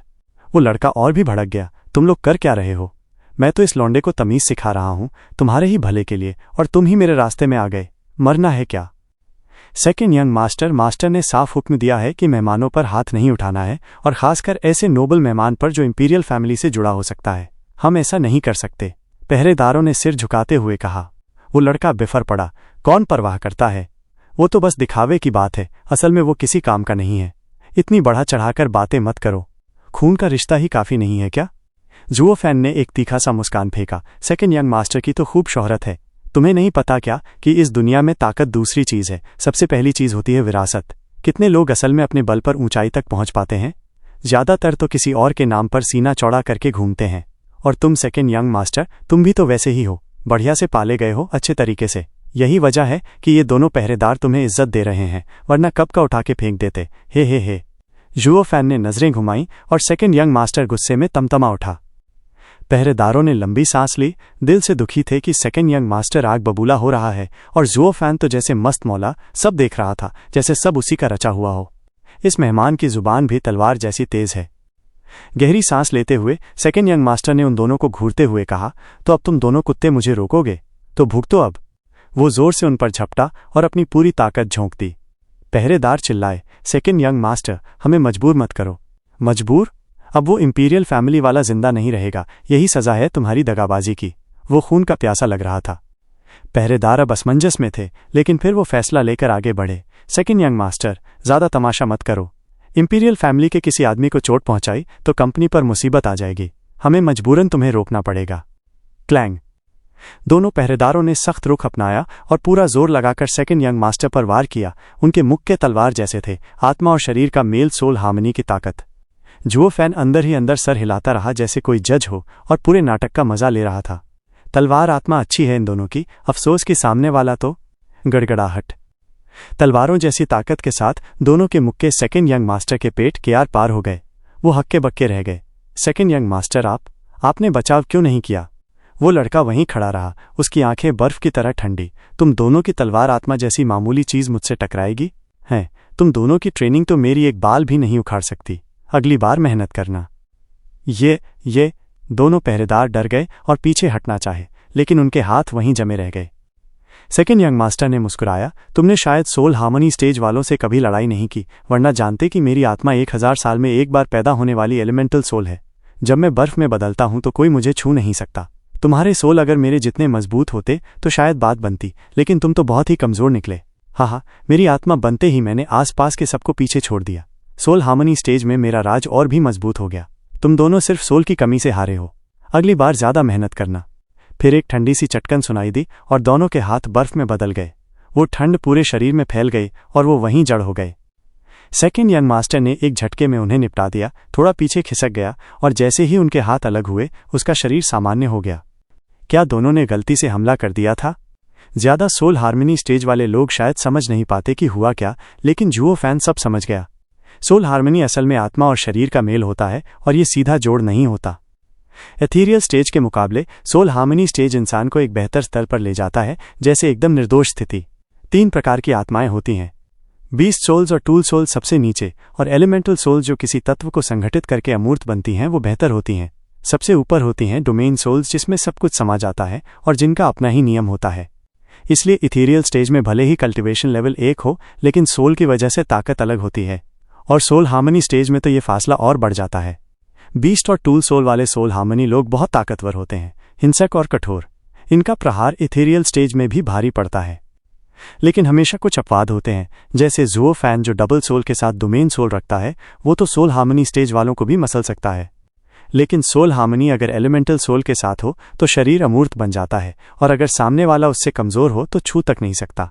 वही हुआ उन दो पहरेदारों के साथ। भले ही कल्टीवेशन ठीक ठाक हो, सोल की कमज़ोरी सब बिगाड़ देती है। अब डोमेन सोल हार्मनी तो और भी खतरनाक, जिसमें इंसान पूरा एक क्षेत्र बन जाता है और सब पर हुकूमत करता है। हाँ, अगर किसी के पास डैंकिंग शेन जैसे भरपूर युआन की हो, जिससे ज़मीन फट जाए और आसमान चीर जाए, तब सोल की किस्म मायने नहीं रखती। सोल की किस्म एक फ़ायदा ज़रूर है, लेकिन जीत की गारंटी नहीं। असली ताकत हमेशा इंसान की खुद की होती है, लेकिन आम लोगों के लिए सोल की किस्म ही ताकत तय करती है। जैसे ही वो दोनों बर्फ में जम चुके पहरेदार अपनी जगह जड़ बन गए, सेकंड यंग मास्टर आगे बढ़ा और ज़ुओ फैन के सामने आकर खड़ा हो गया। मारोगे नहीं? ज़ुओ फैन मुस्कुराया और उन बर्फ के पुतलों की तरफ इशारा किया। अभी तो इन्होंने तुम पर हमला किया था, मगर फिर भी एक घमंडी मास्टर होकर भी तुमने अपने ही लोगों को छोड़ दिया। माफ़ कर दिया। सेकंड यंग मास्टर की आंखें फड़क गईं। इन्होंने मेरी जान बचाने के लिए हमला किया और तुम कहते हो कि मैं इन्हें मार दूं? यह एहसान का बदला है? कौन सा एहसान? मेरे पास उन्हें देने को कुछ नहीं है। ज़ुओ फैन ने टेढ़ी मुस्कान दी। मैं तो यहाँ बिजनेस करने आया हूँ और मैं तुम्हारा मेहमान हूँ। मेरी हिफाजत करना उनका काम है। वैसे भी उन्होंने शायद मेरी वजह से नहीं, कंपनी की इज्जत बचाने के लिए किया होगा, और जब शुरुआत तुमने ही की थी तो फिर दोष किसका? वैसे भी जो कुत्ते पलट कर काटे, चाहे कोई वजह हो, उन्हें तो गोली मार देनी चाहिए, है ना? हा हा हा। सेकंड यंग मास्टर का गुस्सा चरम पर था। पूरे शरीर में कंपन होने लगा और वो घूंसा लेकर ज़ुओ फैन की ओर बढ़ा। चुप रहे। ज़ुओ फैन हंसा जब घूंसा उसके चेहरे से बस 1 इंच दूर रुका। डर गए कि मैं इंपीरियल फैमिली से हूं? ज़ुओ फैन ने भौं चढ़ाकर कहा, इसका मतलब है ऊपर थोड़ा दिमाग भी है। अब ठीक से सिर झुका के माफी मांग लो। साला! सेकंड यंग मास्टर चीखा, हरामी! मुझे फर्क नहीं पड़ता तू कौन है, आज तू मरेगा। बस बच्चे को नीचे रख दे। मैं बच्चा पर हाथ नहीं उठाता। ज़ुओ फैन ने पीछे यंग सांजी की तरफ देखा और मुस्कुरा दिया। समझ गया। ज़ुओ फैन धीरे से उसके पास आया और एक झटके में ऐसा मुक्का मारा कि हवा फट गई और सेकंड यंग मास्टर पेट पकड़कर दोहरा हो गया। उसने हैरानी से नीचे देखा। उसका पेट खून से लाल था और मुक्का अभी तक अंदर धंसा था। मैं तो एलिमेंटल सोल हार्मनी वाला हूं। मुझे कैसे छू लिया इसने? कोई भी सोल हार्मनी एक्सपर्ट तो नहीं कर सकता। खून टपकता रहा और सेकंड यंग मास्टर लड़खड़ाकर गिर पड़ा, होश खोते हुए। एलिमेंटल सोल हार्मनी अजय नहीं होती और बच्चा उठाने वाला आदमी हमेशा कमज़ोर नहीं होता। ज़ुओ फैन मुस्कुराया और अंदर की ओर बढ़ गया। उसकी हंसी पीछे गूंजती रही। सेकंड यंग मास्टर, तुम तो बड़े मज़ेदार निकले। याद रखूंगा तुम्हें। शायद कभी साथ काम भी करें। हा हा हा। तुम हो कौन? सेकंड यंग मास्टर कुछ कहना चाहता था, लेकिन दर्द ने उसकी आवाज़, उसकी नज़र और होश छीन लिया। एक सेक्रेट बीस्ट जन्म से ही सोल हार्मनी लेकर आता है, और ज़ुओ फैन के पास था हेवन ड्रैगन सोल, जिसमें थी देवताओं सी ताकत। ज़ुओ फैन भले सोल हार्मनी स्टेज में न हो, लेकिन हेवन ड्रैगन सोल और किले नाम की बदौलत उसकी ताकत बेमिसाल थी। उसे कोई नहीं रोक सकता, ना एलिमेंटल सोल हार्मनी और ना ही डोमेन सोल हार्मनी। अब उस छोटे से झंझट को पीछे छोड़ते हुए ज़ुओ फैन ने उन 2 बर्फ की सिलियों और बेहोश पड़े सेकंड यंग मास्टर को बिल्कुल नज़रअंदाज कर दिया और सीधा उस इमारत के मुख्य हॉल में चला गया। जैसे ही उसने स्वागत कक्ष में पहला कदम रखा तो उसके सामने दौलत का ऐसा धमाका हुआ कि आंखें चौंधिया गईं। हर जगह चकमक रत्न और रंगीन कांच जड़े थे। ऊंची छत को जो खंभे थामे हुए थे वो और भी ज्यादा भड़कीले थे। कुछ तो साउथ माउंटेन से लाए गए दुर्लभ खनिज और रत्नों से बने थे, और कुछ में तो नॉर्थ सी के दुर्लभ बीस्ट की आकृति थी, जैसे कि फ्लड ड्रैगन। इस हॉल से दौलत की जो कच्ची और भारी हवा निकल रही थी, उसने सीधा ज़ुओ फैन से टकराव किया।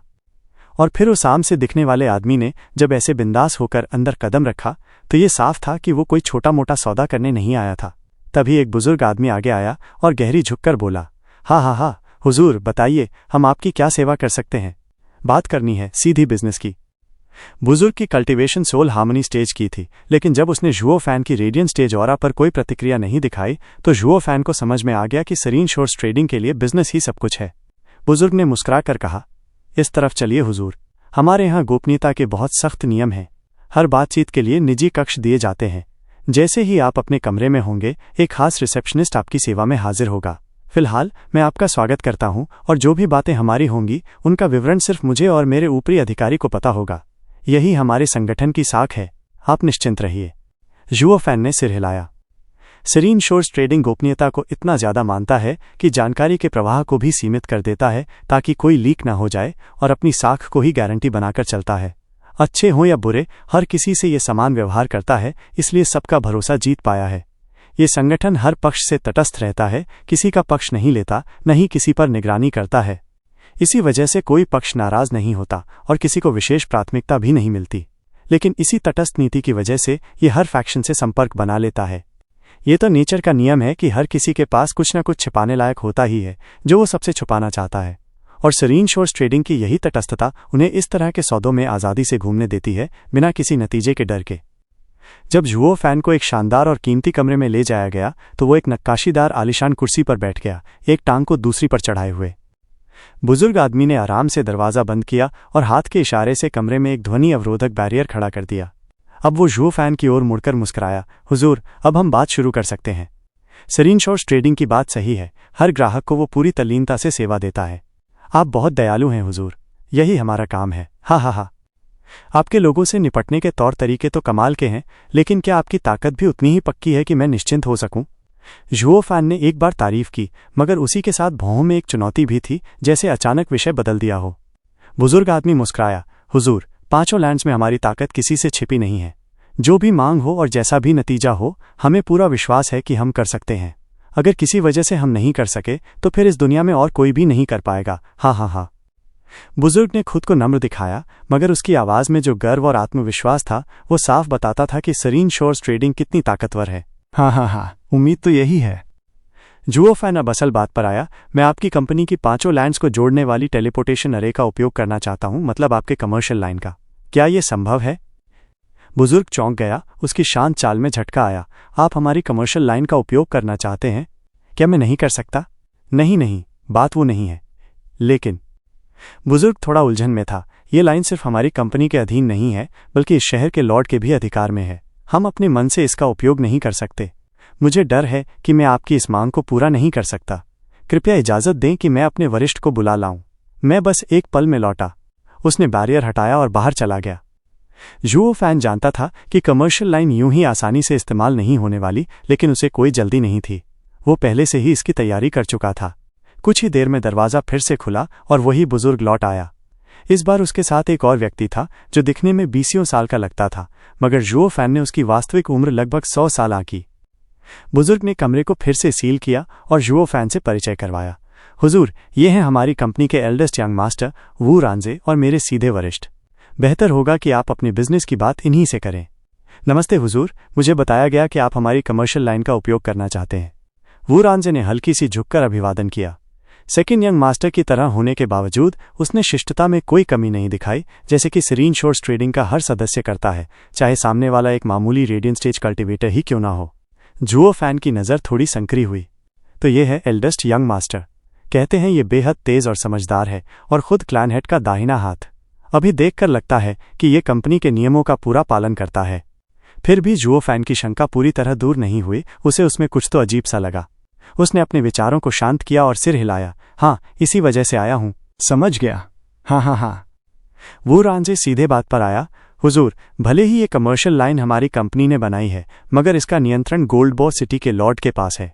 आपको इसका उपयोग करने के लिए दोनों की मंजूरी चाहिए, और हर बार इसका उपयोग करने से पहले 1 दिन पहले रिपोर्ट देनी होती है। क्या सामान ले जाया जा रहा है, कितनी मात्रा में, कहाँ तक जाना है वगैरह।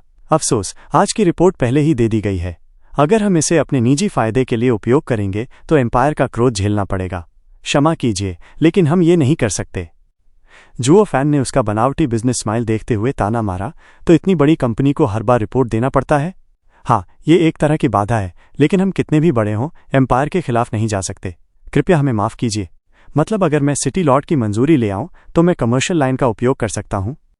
बिल्कुल, बस सिटी लॉर्ड की स्वीकृति मिल जाए, और अगर सौदा बड़ा हो जिससे उसका उपयोग जायज़ लगे तो कमर्शियल लाइन आपके लिए खुल जाएगी। आप जो भी ले जाना चाहें, चाहे वो कॉन्ट्राबैंड हो या इंसान, हम कर देंगे और किसी को भनक तक नहीं लगेगी। मैं अपनी कंपनी के नाम की कसम खाता हूँ। काफ़ी दमदार नाम है। हा हा हा। जुओ फैन मुस्कुराया, लेकिन उसकी आंखों में गुस्सा चमक उठा। उसे पहले से पता था कि बाइली जिंगियो एक नाकारा आदमी है जो अपने कर्तव्य को लेकर बिल्कुल लापरवाह है। वो ज्यादातर वक्त तो बस क्रम्स के लिए कंपनी के पास आता है। ऐसी बड़ी कंपनी कभी किसी मूर्ख को वाकई में कंट्रोल नहीं देती। उन्होंने उसकी भूख को बहुत पहले ही भर दिया था। बस यही उनका आपसी संबंध था। इसका नाम इस्तेमाल करके बस जुओ फैन से मोटी रकम ऐंठने की कोशिश की जा रही थी। मैं शर्त लगाता हूं, अगर मैं उससे मंजूरी मांगने भी जाऊं तो तुम लोग उसके पीछे से काम करोगे ताकि वो मुझे और तंग करे और फिर तुम दोनों आपस में मुनाफा बांटो। जुओ फैन ये चाल पहले भी कई बार देख चुका था। सरीन शोर्स ट्रेडिंग को कोई फर्क नहीं पड़ता कि उनके दरवाजे पर कौन आ रहा है, क्योंकि उनका असली मकसद सबको लूटना है। बिजनेस और धोखा तो साथ साथ चलते हैं। जितना बड़ा सौदा उतनी ही गहरी चाल, और उनकी ये शालीनता उसी चाल का हिस्सा है। एल्डेस्ट यंग मास्टर वाकई में बुद्धिमान और कुशल हैं।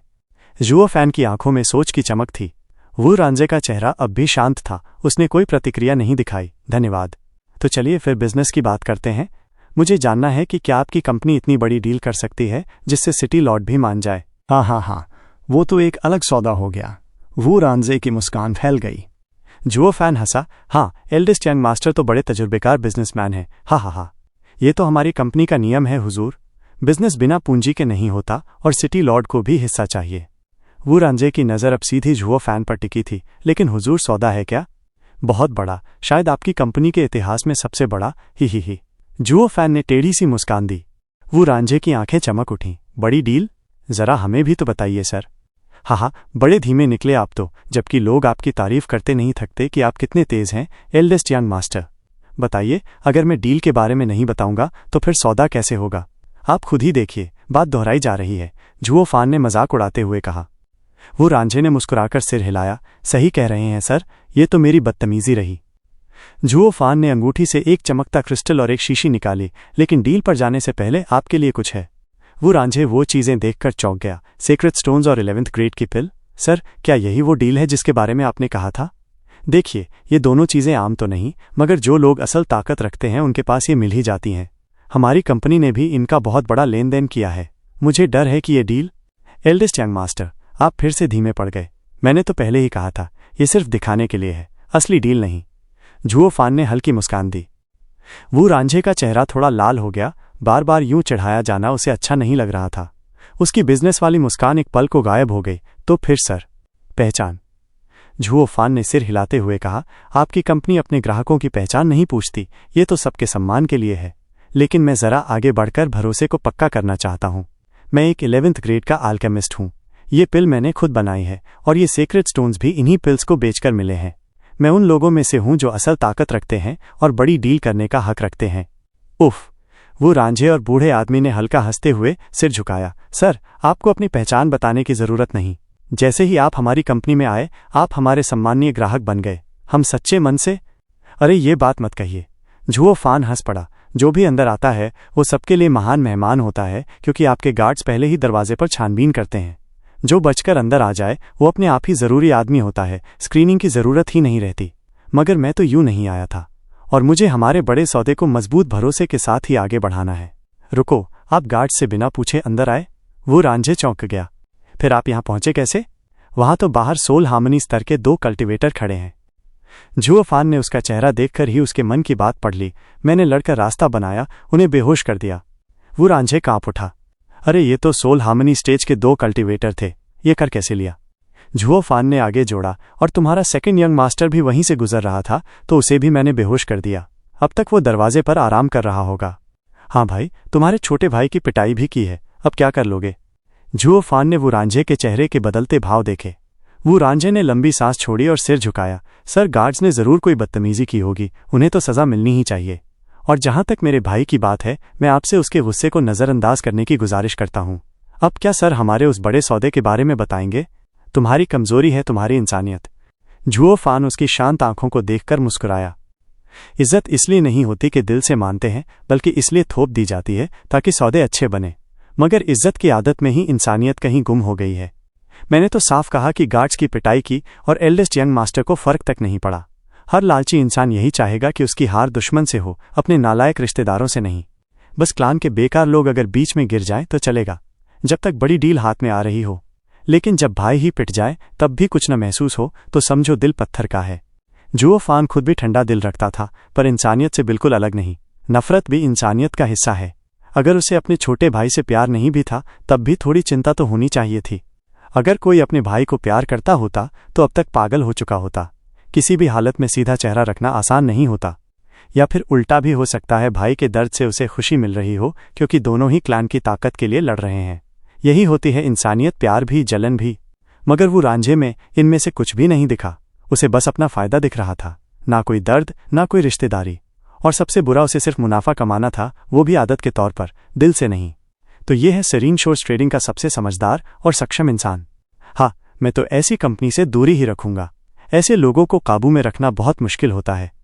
जुओ फान की आंखों में चमक आई और वो बोला, एल्डेस्ट यंग मास्टर कितने खुले दिल से पेश आ रहे हैं। मैं तो डर रहा था आपसे मिलकर। मुझे तो ये तक नहीं पता था कि वो सेकंड यंग मास्टर हैं, तभी तो उन्हें रोका। मैं अपने भाई को सबसे अच्छी तरह जानता हूँ। जरूर उसने ही कुछ बदतमीजी की होगी, तभी सर को गुस्सा आया होगा। उम्मीद है आप माफ कर देंगे। अब क्या हम उस बड़े सौदे पर बात कर सकते हैं? जुओ फान ने सिर हिलाया और एक लौकी गुड़िया निकाली। जरा इसे देखिए। उसने जैसे ही उसे खोला, वो रांझे की आंखें फटी की फटी रह गईं। नॉर्थ सी जेल? नॉर्थ सी जेल? बूढ़ा आदमी चिल्ला उठा। ये नॉर्दर्न लैंड्स की खास चीज़ है और वहां भी बहुत कम मिलती है। वहां के बड़े बड़े फैक्शंस के लीडर्स के पास भी ज्यादा नहीं होती। सुना है सिर्फ नॉर्थ सी के सी डीमंस ही इसे संभालते हैं। इतना खतरनाक इलाका है कि एक स्वॉर्ड किंग भी मारा जा सकता है। सर, क्या आप इसी की ट्रेडिंग करना चाहते हैं? जो भी है आपके पास, हम सब ले लेंगे। दाम की कोई चिंता नहीं है। बूढ़ा आदमी तो एक सांस में सब उगल गया, जिससे जुओ फान भी चौंक गया। ओह, ये चीज़ इतनी कीमती है? इसलिए तो उस औरत ने 10 मिलियन सेक्रेट स्टोन्स मांगे थे। क्या ये चीज़ वाकई इतनी खास है? मैंने सुना है कि ये किसी भी घाव को तुरंत भर देती है, चाहे वो पांचों लैंड की डिवाइन वेपन से ही क्यों न किया गया हो। जब इनविंसिबल सोर्ड ने नॉर्दर्न लैंड्स में तबाही मचाई थी, तब बाकी 3 लैंड्स ने मिलकर उसे रोका था और बहुत लोग मारे गए थे। मगर ये चीज़ ही थी जिसने सनरिंग सोर्ड के वार से जिंदा बचाया। आपके पास ये चीज़ है और आपको इसका पता तक नहीं। जुओ फान थोड़ा बड़बड़ाया। अभी हाल ही में मिली है, ज्यादा जानकारी नहीं है। तो फिर आप ही कोई दाम बताइए। 30 मिलियन सेक्रेट स्टोन्स, बूढ़ा आदमी तुरंत बोला। जुओ फान अंदर से सन्न रह गया। तो क्या इसका मतलब है कि 20 मिलियन देकर और यंग सांजी को बचाकर भी मैं घाटे में हूं? उसे चुप देखकर वो रांझे ने सोचा। वो झिझक रहा है और बोला, 50 मिलियन। 50? जुओ फान उछल पड़ा। वो रांझे जैसा आदमी जो फायदे का पक्का हो, अगर इतनी बड़ी रकम बिना पलक झपकाए बोल दे, तो इसका मतलब है कि ये चीज़ वाकई बेशकीमती है। हे भगवान, ये आखिर है क्या? ऐसा लग रहा है सेक्रेट स्टोन्स तो बस कंकड़ हैं इसके सामने। उसकी चुप्पी को फिर से असंतोष समझा गया और वो रांझे ने कहा, मुझे पता है 50 मिलियन भी कम है। नॉर्थ सी जेल का एक कतरा भी अनमोल होता है। इसके लिए सारे लैंड्स आपस में लड़ जाते हैं, मगर हमारे पास बस इतनी ही रकम है। मैं तो सच में सोने की खान पर हाथ रख बैठा हूं। उन्होंने मेरे बेटे को बचाया और मैंने उनको 2 गुना पैसा दे दिया एहसान चुकाने के लिए, मगर फिर भी मैंने उन्हें लूट ही लिया। हाय, मैं किसी का एहसान नहीं लेता और अब तो बहुत बड़ा कर्ज हो गया है, सब लौटाना होगा। जुओ फान का चेहरा थोड़ा तिरछा हुआ। उसने गार्ड को वापस लिया। किसने कहा यही डील की चीज़ है? मैं तो बस पूछ रहा था। जुओ फान ने लौकी वापस रख ली। दोनों एकदम हक्का बक्का रह गए। आंखें लाल होकर उस रिंग को घूरने लगीं, अंदर से जलन और गुस्से से भर उठे। अरे भाई, हमारे साथ मजाक कर रहे हो क्या? पहले कहते हो बड़ी डील है, फिर ये निकालते हो। अब जब हम मन से लेने को तैयार हैं तो मना कर रहे हो। हमारी लत का मजाक उड़ा रहे हो क्या? या कह रहे हो कि इसके अलावा तुम्हारे पास इससे भी बड़ी चीज़ है? नामुमकिन। मगर जुओ फान के लिए तो यही सच्चाई थी। उसके पास कुछ ऐसा था जो पूरी कंपनी को भी खरीद सके। अरे इतना उत्तेजित मत हो, यही है मेरा असली सौदा। उन दोनों की आंखों में भूख देखकर जैसे उनके मुंह से सबसे लजीज टुकड़ा छीन लिया हो, जुओ फैन ने एक सूखी खांसी की और सौदे का असली सितारा दिखाया, एक गहरी काली चट्टान। वो रंजे ने उस अजीब चट्टान को हाथ में तौला और शक भरे स्वर में बोला, ये आखिर है क्या? मैंने तो पहले कभी नहीं देखा। कोई खास उपयोग भी नहीं लग रहा। हमारी कंपनी कभी किसी बेकार चीज को नहीं लेती। सर, मैं सुझाव दूंगा कि आप नॉर्थ सी जेल को फिर से टेबल पर रखें। हमें पता है कि फिलहाल पूंजी थोड़ी कम है, पर जल्दी ही पूरा कर देंगे। जरूरत पड़ी तो हम IOU भी साइन कर देंगे। हमारी विश्वसनीयता हजारों सालों से संजोई गई है। जुओ फैन का चेहरा जरा सा फड़का, लेकिन अंदर ही अंदर मुस्कुराया। इस नॉर्थ सी जेल के लिए ये कितना उतावला हो गया है कि एक सम्मानित सज्जन से सड़क के ठेले वाले की तरह पेश आ रहा है, अपनी हैसियत और प्रभाव दोनों भुलाकर। जुओ फैन की कोई मंशा नहीं थी ये जेल देने की। वो इसके ऊपर कुछ रिसर्च करना चाहता था। शायद यही वो चीज़ हो सकती थी जो छोटे संजी को जगाने में मदद करे। एल्डेस्ट यंग मास्टर, आपने सुना होगा कि सबसे अच्छा अंत में आता है। पहले मैंने निकाली एक 11th ग्रेड की मेडिसिन, फिर नॉर्थ सी जेल। लेकिन ये दोनों ही सौदे का हिस्सा नहीं है। क्या आप ये सोच रहे हैं कि तीसरी चीज़ उन दोनों से घटिया होगी? जुओ फैन ने सिर हिलाते हुए एक हल्की सी व्यंग्य मुस्कान दी। जो चीज़ मैं सौदे में देना चाहता हूँ वो नॉर्थ सी जेल से किसी भी तरह कम नहीं है, एकदम स्काउट्स ऑनर। बड़ा दावा कर रहे हो कि तुम्हारे पास नॉर्थ सी जेल से भी बेहतर कुछ है। वू रांजे ने चौंक कर फिर से उस साधारण काले पत्थर को ध्यान से देखा। सच में उसने जो भी चीज़ निकाली वो पिछली से बेहतर थी। पहले 11th ग्रेड की मेडिसिन, फिर नॉर्थ सी जेल और अब ये चट्टान। शायद ये ब्लैक चट्टान वाकई उससे बेहतर हो, पर हमें दिखाई नहीं दे रहा। वू रांजे ने उस पत्थर को आंख के सामने रखकर पूरा ध्यान लगाकर देखा। उसमें कोई ऐसी बात तलाशने की कोशिश की जो उसके अद्भुत मूल्य का इशारा दे सके, लेकिन कुछ भी हाथ नहीं लगा। ये चीज़ आखिर है क्या? वू रांजे का माथा लगातार सिकुड़ा रहा, फिर जुओ फैन की ओर उलझी हुई नज़रों से देखा। युआन की का प्रयोग करो, जैसे कल्टीवेशन करते वक्त करते हो। जुओ फैन ने हंसते हुए हल्के से इशारा दिया। वू रांजे ने उसकी बात मानी और आसपास की स्पिरिचुअल एनर्जी को अपने अंदर खींचा। और फिर चौंकाने वाला असर हुआ। वो तो बस यूं ही कैजुअली कोशिश कर रहा था, लेकिन उस काले पत्थर से एक अनंत ऊर्जा लहराकर उसके शरीर में समा गई। और ये एनर्जी किसी स्पिरिट स्टोन या सेक्रेट स्टोन जैसी नहीं थी। ये एनर्जी उसके युआन क्यूआई के साथ पूरी तरह मेल खा रही थी। उसकी मेरिडियंस को जैसे साफ करती हुई वो शक्ति डेंशियन तक जा पहुंची और उसे भरने लगी। पल भर में वो ब्लैक चट्टान गायब हो गई और उसका शरीर युआन क्यूई से लबालब भर गया। उसकी मेरिडियंस तक दर्द कर रही थी। वो बस थोड़ा और प्रयास करता तो नेक्स्ट लेवल पर पहुंच जाता। वू रांजे अपनी जगह स्तब्ध बैठा था, जैसे धुंध में खो गया हो। हर कल्टीवेटर जानता है कि सीक्रेट स्टोन्स और स्पिरिट स्टोन्स में पहले स्पिरिचुअल एनर्जी होती है, जिसे निकालकर युआन क्यूए में बदलना पड़ता है, और ये काम घंटों, दिनों या सालों तक चलता है।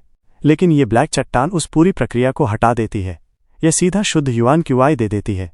अगर कोई लड़ाई हो तो ये चट्टान एक व्यक्ति को अंतहीन युआन क्यूई दे सकती है। इसका मतलब सीधा लाभ। और कल्टीवेशन में तो जैसे क्रांति ला सकती है। जितनी शक्ति उसने इस छोटे से पत्थर से पाई वो एक सेक्रेट स्टोन को आधे महीने तक लगातार इस्तेमाल करने से मिलती। सबसे अनोखी बात यह थी कि इसमें जो युआन क्यूआई था वो पूरी तरह उपयोगी था।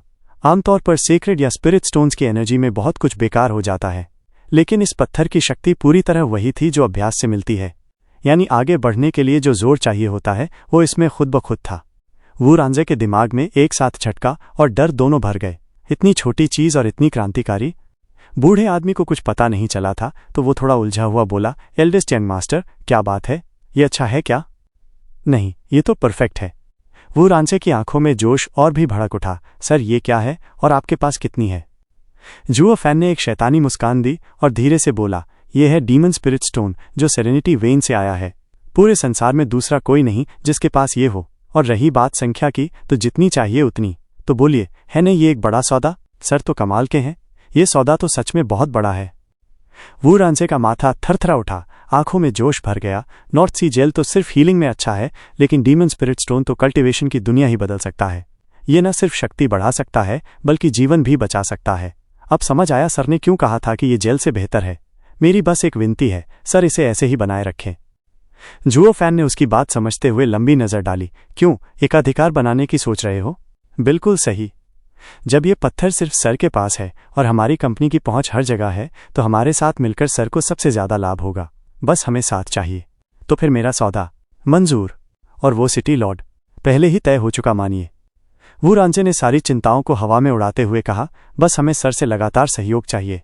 आप हमारे सबसे सम्मानित ग्राहक हैं, बाकी सब हमारी जिम्मेदारी। जुओ फैन ने हंसते हुए सिर हिलाया। ठीक है, तो फिर मैं चलता हूं और एल्डेस्ट यंग मास्टर की खुशखबरी का इंतजार करता हूं। वो उठने ही वाला था कि रुकिए। वू रांजे ने मुस्कुराते हुए कहा, सर के पास कितनी है? क्या कुछ अभी दे सकते हैं? मुझे अपने पिता और सिटी लॉर्ड को भी समझाना होगा।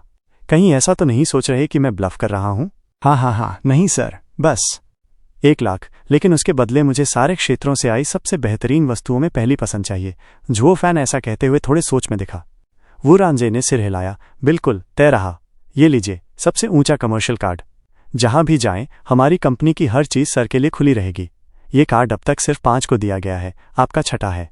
5?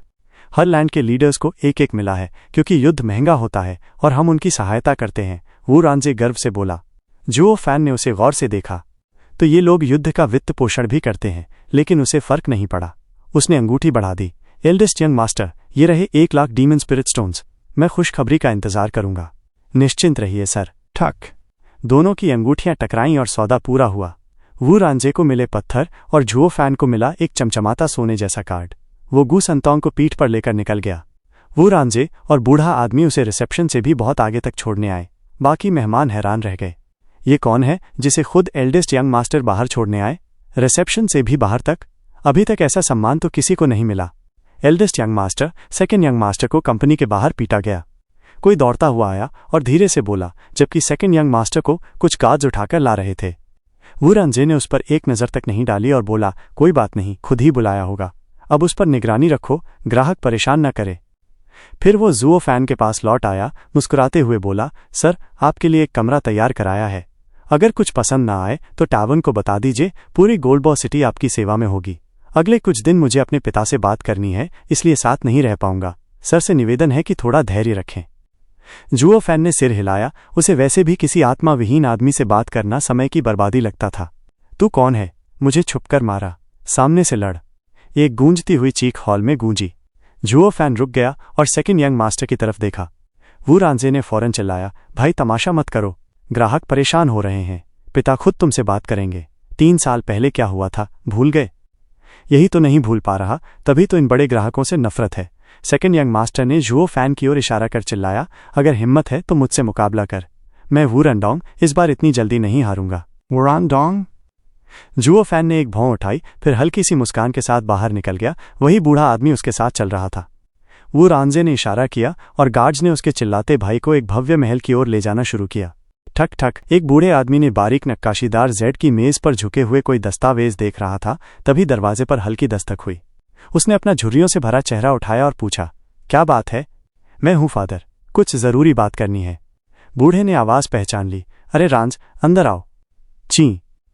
वो रांझे धीरे से अंदर आया। उसके पीछे 6 सोल हार्मनी के गार्ड्स थे, जो एक घायल और गुस्से में भरे दूसरे युवा मास्टर को लिए आ रहे थे।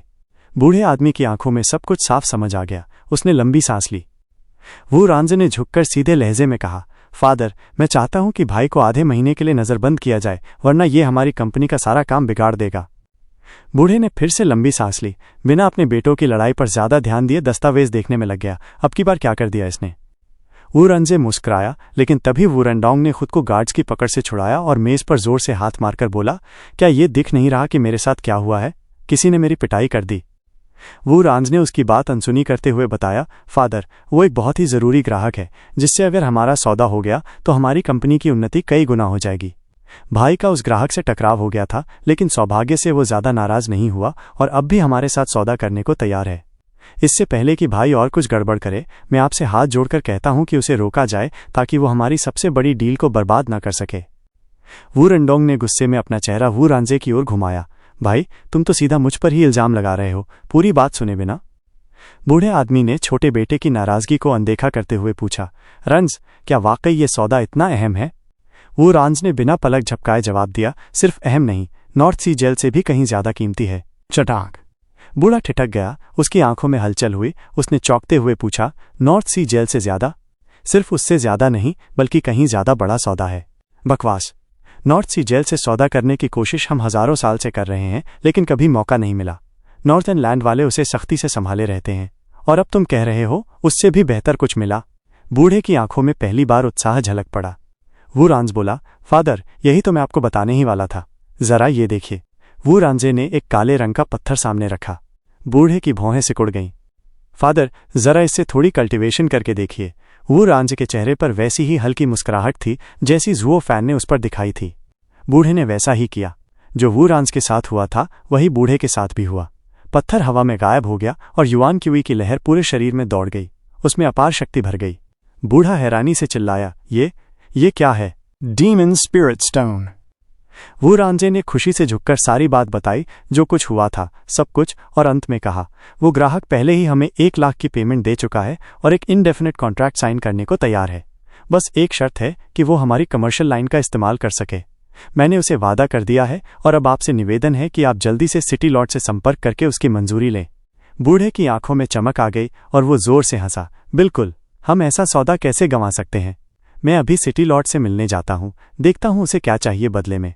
उस बूढ़े बाइली जिंग्यू की भी अपनी ही चालें हैं। शराब और औरतों के पीछे भागता रहता है और फिर दिखावा करता है कि कुछ पता नहीं। कहता है खुद आकर मिलो। रंझ, तुम्हारे लिए ये काम मामूली है। वैसे भी 2 साल बाद मैं कंपनी के चेयरमैन के पद से हटने वाला हूं और तुम संभालोगे सब कुछ। फिर वो तुम्हारा सिर दर्द होगा। हाँ हाँ हाँ। वो रंजे भी मुस्कुराया, लेकिन उसकी आंखों में कोई चमक नहीं थी, जैसे उसे टॉप पर पहुंचने में कोई खुशी नहीं थी, क्योंकि अब तो ये साफ हो चुका है। सेरीन शोर्स ट्रेडिंग में उसने खुद को स्थापित कर लिया था। उसके फादर हमेशा उसकी तारीफ करते थे और बाकी सभी सदस्य भी उसे सराहते थे। इतनी कम उम्र में वो फादर के नीचे सबसे बड़ा मैनेजर बन चुका था। बड़े बड़े सौदे अकेले किए थे, बिना अपने फादर की मदद के। इससे उसकी कीमत कंपनी में और भी बढ़ गई थी। अब तो ऐसा हो गया था कि मेंटल पास होना बस एक औपचारिकता थी, असल में तो ये अब ऑब्वियस था। पर सत्ता के लिए लड़ाई, स्टेटस के लिए लड़ाई, क्या तुम वाकई सोचते हो कि वो अपने इस बेहूदे भाई को कोई टक्कर समझता है? उसे तो थूक जितनी भी अहमियत नहीं देता। जलन की तो कोई वजह ही नहीं थी। रुको, वू रंडोंग ने लाल चेहरा और खून भरी आंखों से चिल्लाकर कहा, फादर, भाई, क्या तुम लोगों के लिए सिर्फ पैसा ही सब कुछ है? कंपनी के लोगों की बेइज्जती हुए, मैं तुम्हारा अपना बेटा पिटा और किसी को फर्क नहीं पड़ा। ऐसा सौदा किस काम का, चाहे जितना बड़ा हो, अगर वो बेईमानी से हुआ हो? बूढ़े ने सख्त नज़र से उसे देखा। रंडोंग, मैंने पहले ही तुम दोनों से कहा था कि हमारी लाइन में इज्जत सबसे ऊपर है। जिनसे हम डील करते हैं वो सारे ऊंची क्लान से आते हैं। हम चाहे जितना फैल जाएं, लेकिन हमने कभी पैसे को पॉलिटिक्स से नहीं मिलाया। जिस दिन हम ये रेखा पार करेंगे, उसी दिन कंपनी का अंत शुरू हो जाएगा, समझे? तभी तो उस बेवकूफ़ बाइली जिंग्यू की इतनी खातिरदारी करनी पड़ती है, सिर्फ इसलिए क्योंकि उसके नाम में बाइली है। उसका नाम मेरे सामने मत लेना, मैं उससे नफरत करता हूँ। वो रंडोंग ने गुस्से में थूका। वो रांझे गर्जा, भाई बस करो। हमारी आज की हैसियत सिर्फ इसलिए है क्योंकि हम अपनी डील्स में रेस्पेक्ट को सबसे ज़्यादा अहमियत देते हैं। वही रेस्पेक्ट तुम्हारे लिए सारे रिसोर्सेज खरीदता है जिससे तुम कल्टीवेशन कर पाते हो, वरना सोल हार्मनी स्टेज तक तुम इतनी जल्दी नहीं पहुंचते। और झुकना और चापलूसी करना कोई कमजोरी नहीं। हम ऊपर वालों के सामने झुकते हैं, लेकिन नीचे वालों पर कड़ा रहते हैं। अगर हमने अपने उसूल तोड़ दिए तो क्लान खत्म हो जाएगा और हम कहीं भी रहें सबसे कमजोर बनेंगे। सोच लो। वो रांझ ने गहरी सांस ली और फिर गार्ड से कहा, फादर और मैं सिटी लॉर्ड के पास जा रहे हैं, इसे नज़रबंद कर दो। और सबसे ज़रूरी बात, इस वैल्यूड ग्राहक के पास इसे मत जाने देना, वरना तुम्हें जवाब देना होगा। फादर और बेटे बिना पीछे देखे निकल गए। गार्ड्स ने झुककर सलाम किया। धड़ाम। उन्हें सीधा खड़ा भी नहीं होना पड़ा, क्योंकि उस आलीशान कमरे की दीवार में एक बड़ा सा छेद बन चुका था और वहां से सूरज की हल्की रोशनी आ रही थी। लेकिन वू रंडोंग वहां नहीं था। मुसीबत। दूसरे युवा मास्टर भाग गए। पकड़ो उन्हें। सब घबरा गए और उसी छेद से बाहर भागे। भागदौड़ में किसी ने ध्यान नहीं दिया कि कमरे के नीचे झाड़ियों में वू रंडोंग छिपा हुआ था, जो चुपचाप सब जाते देख रहा था। दांत भींचते हुए बोला, कोई सौदा नहीं होगा, मैं जिंदा हूं तो ये होने नहीं दूंगा। फिर वो धीरे धीरे शहर के सबसे बड़े टावन की ओर बढ़ा, गोल्डबो सिटी की ओर। 1 घंटे बाद एक भव्य कमरे में गू संतोंग एक बिस्तर पर कमजोर और बेहोश पड़ा था। जुओ फैन उसके पास बैठा था, बार बार आहें भरते हुए। वो गू संतोंग को अपनी रिंग में भी रख सकता था, लेकिन उसके साथ कुछ गलत हो जाने के डर से वो हर समय उसे साथ रखता, ताकि उसकी हालत में जरा भी बदलाव हो तो उसे पता चल जाए। इतने दिनों बाद वो कुछ राहत महसूस कर रहा था, क्योंकि अब गू संतोंग की हालत स्थिर थी। Serene Shores Trading। जुओ फैन की आंखों में चमक थी। उरान्स और उसकी पूरी कंपनी व्यापार में माहिर है, लेकिन मुनाफे के लिए कुछ भी कर सकते हैं। सभी व्यापारी फायदे को प्राथमिकता देते हैं, पर ये तो कुछ ज्यादा ही लोभी हैं। डील हो जाने के बाद भी धोखा दे सकते हैं। और वो दूसरा युवा मास्टर, बाहर निकलो, जो भी हो, अभी बाहर आओ और मुझसे लड़ो। बाहर से आती चिल्लाहट ने उसकी सोच तोड़ दी। जुओ फैन मुस्कुराया। वू रंडोंग, जिसका जिक्र करो वही हाजिर। हाँ हाँ हाँ। तो गाइज, इसी के साथ आज का एपिसोड यहीं पर खत्म होता है। तो मिलते हैं अगले एपिसोड में।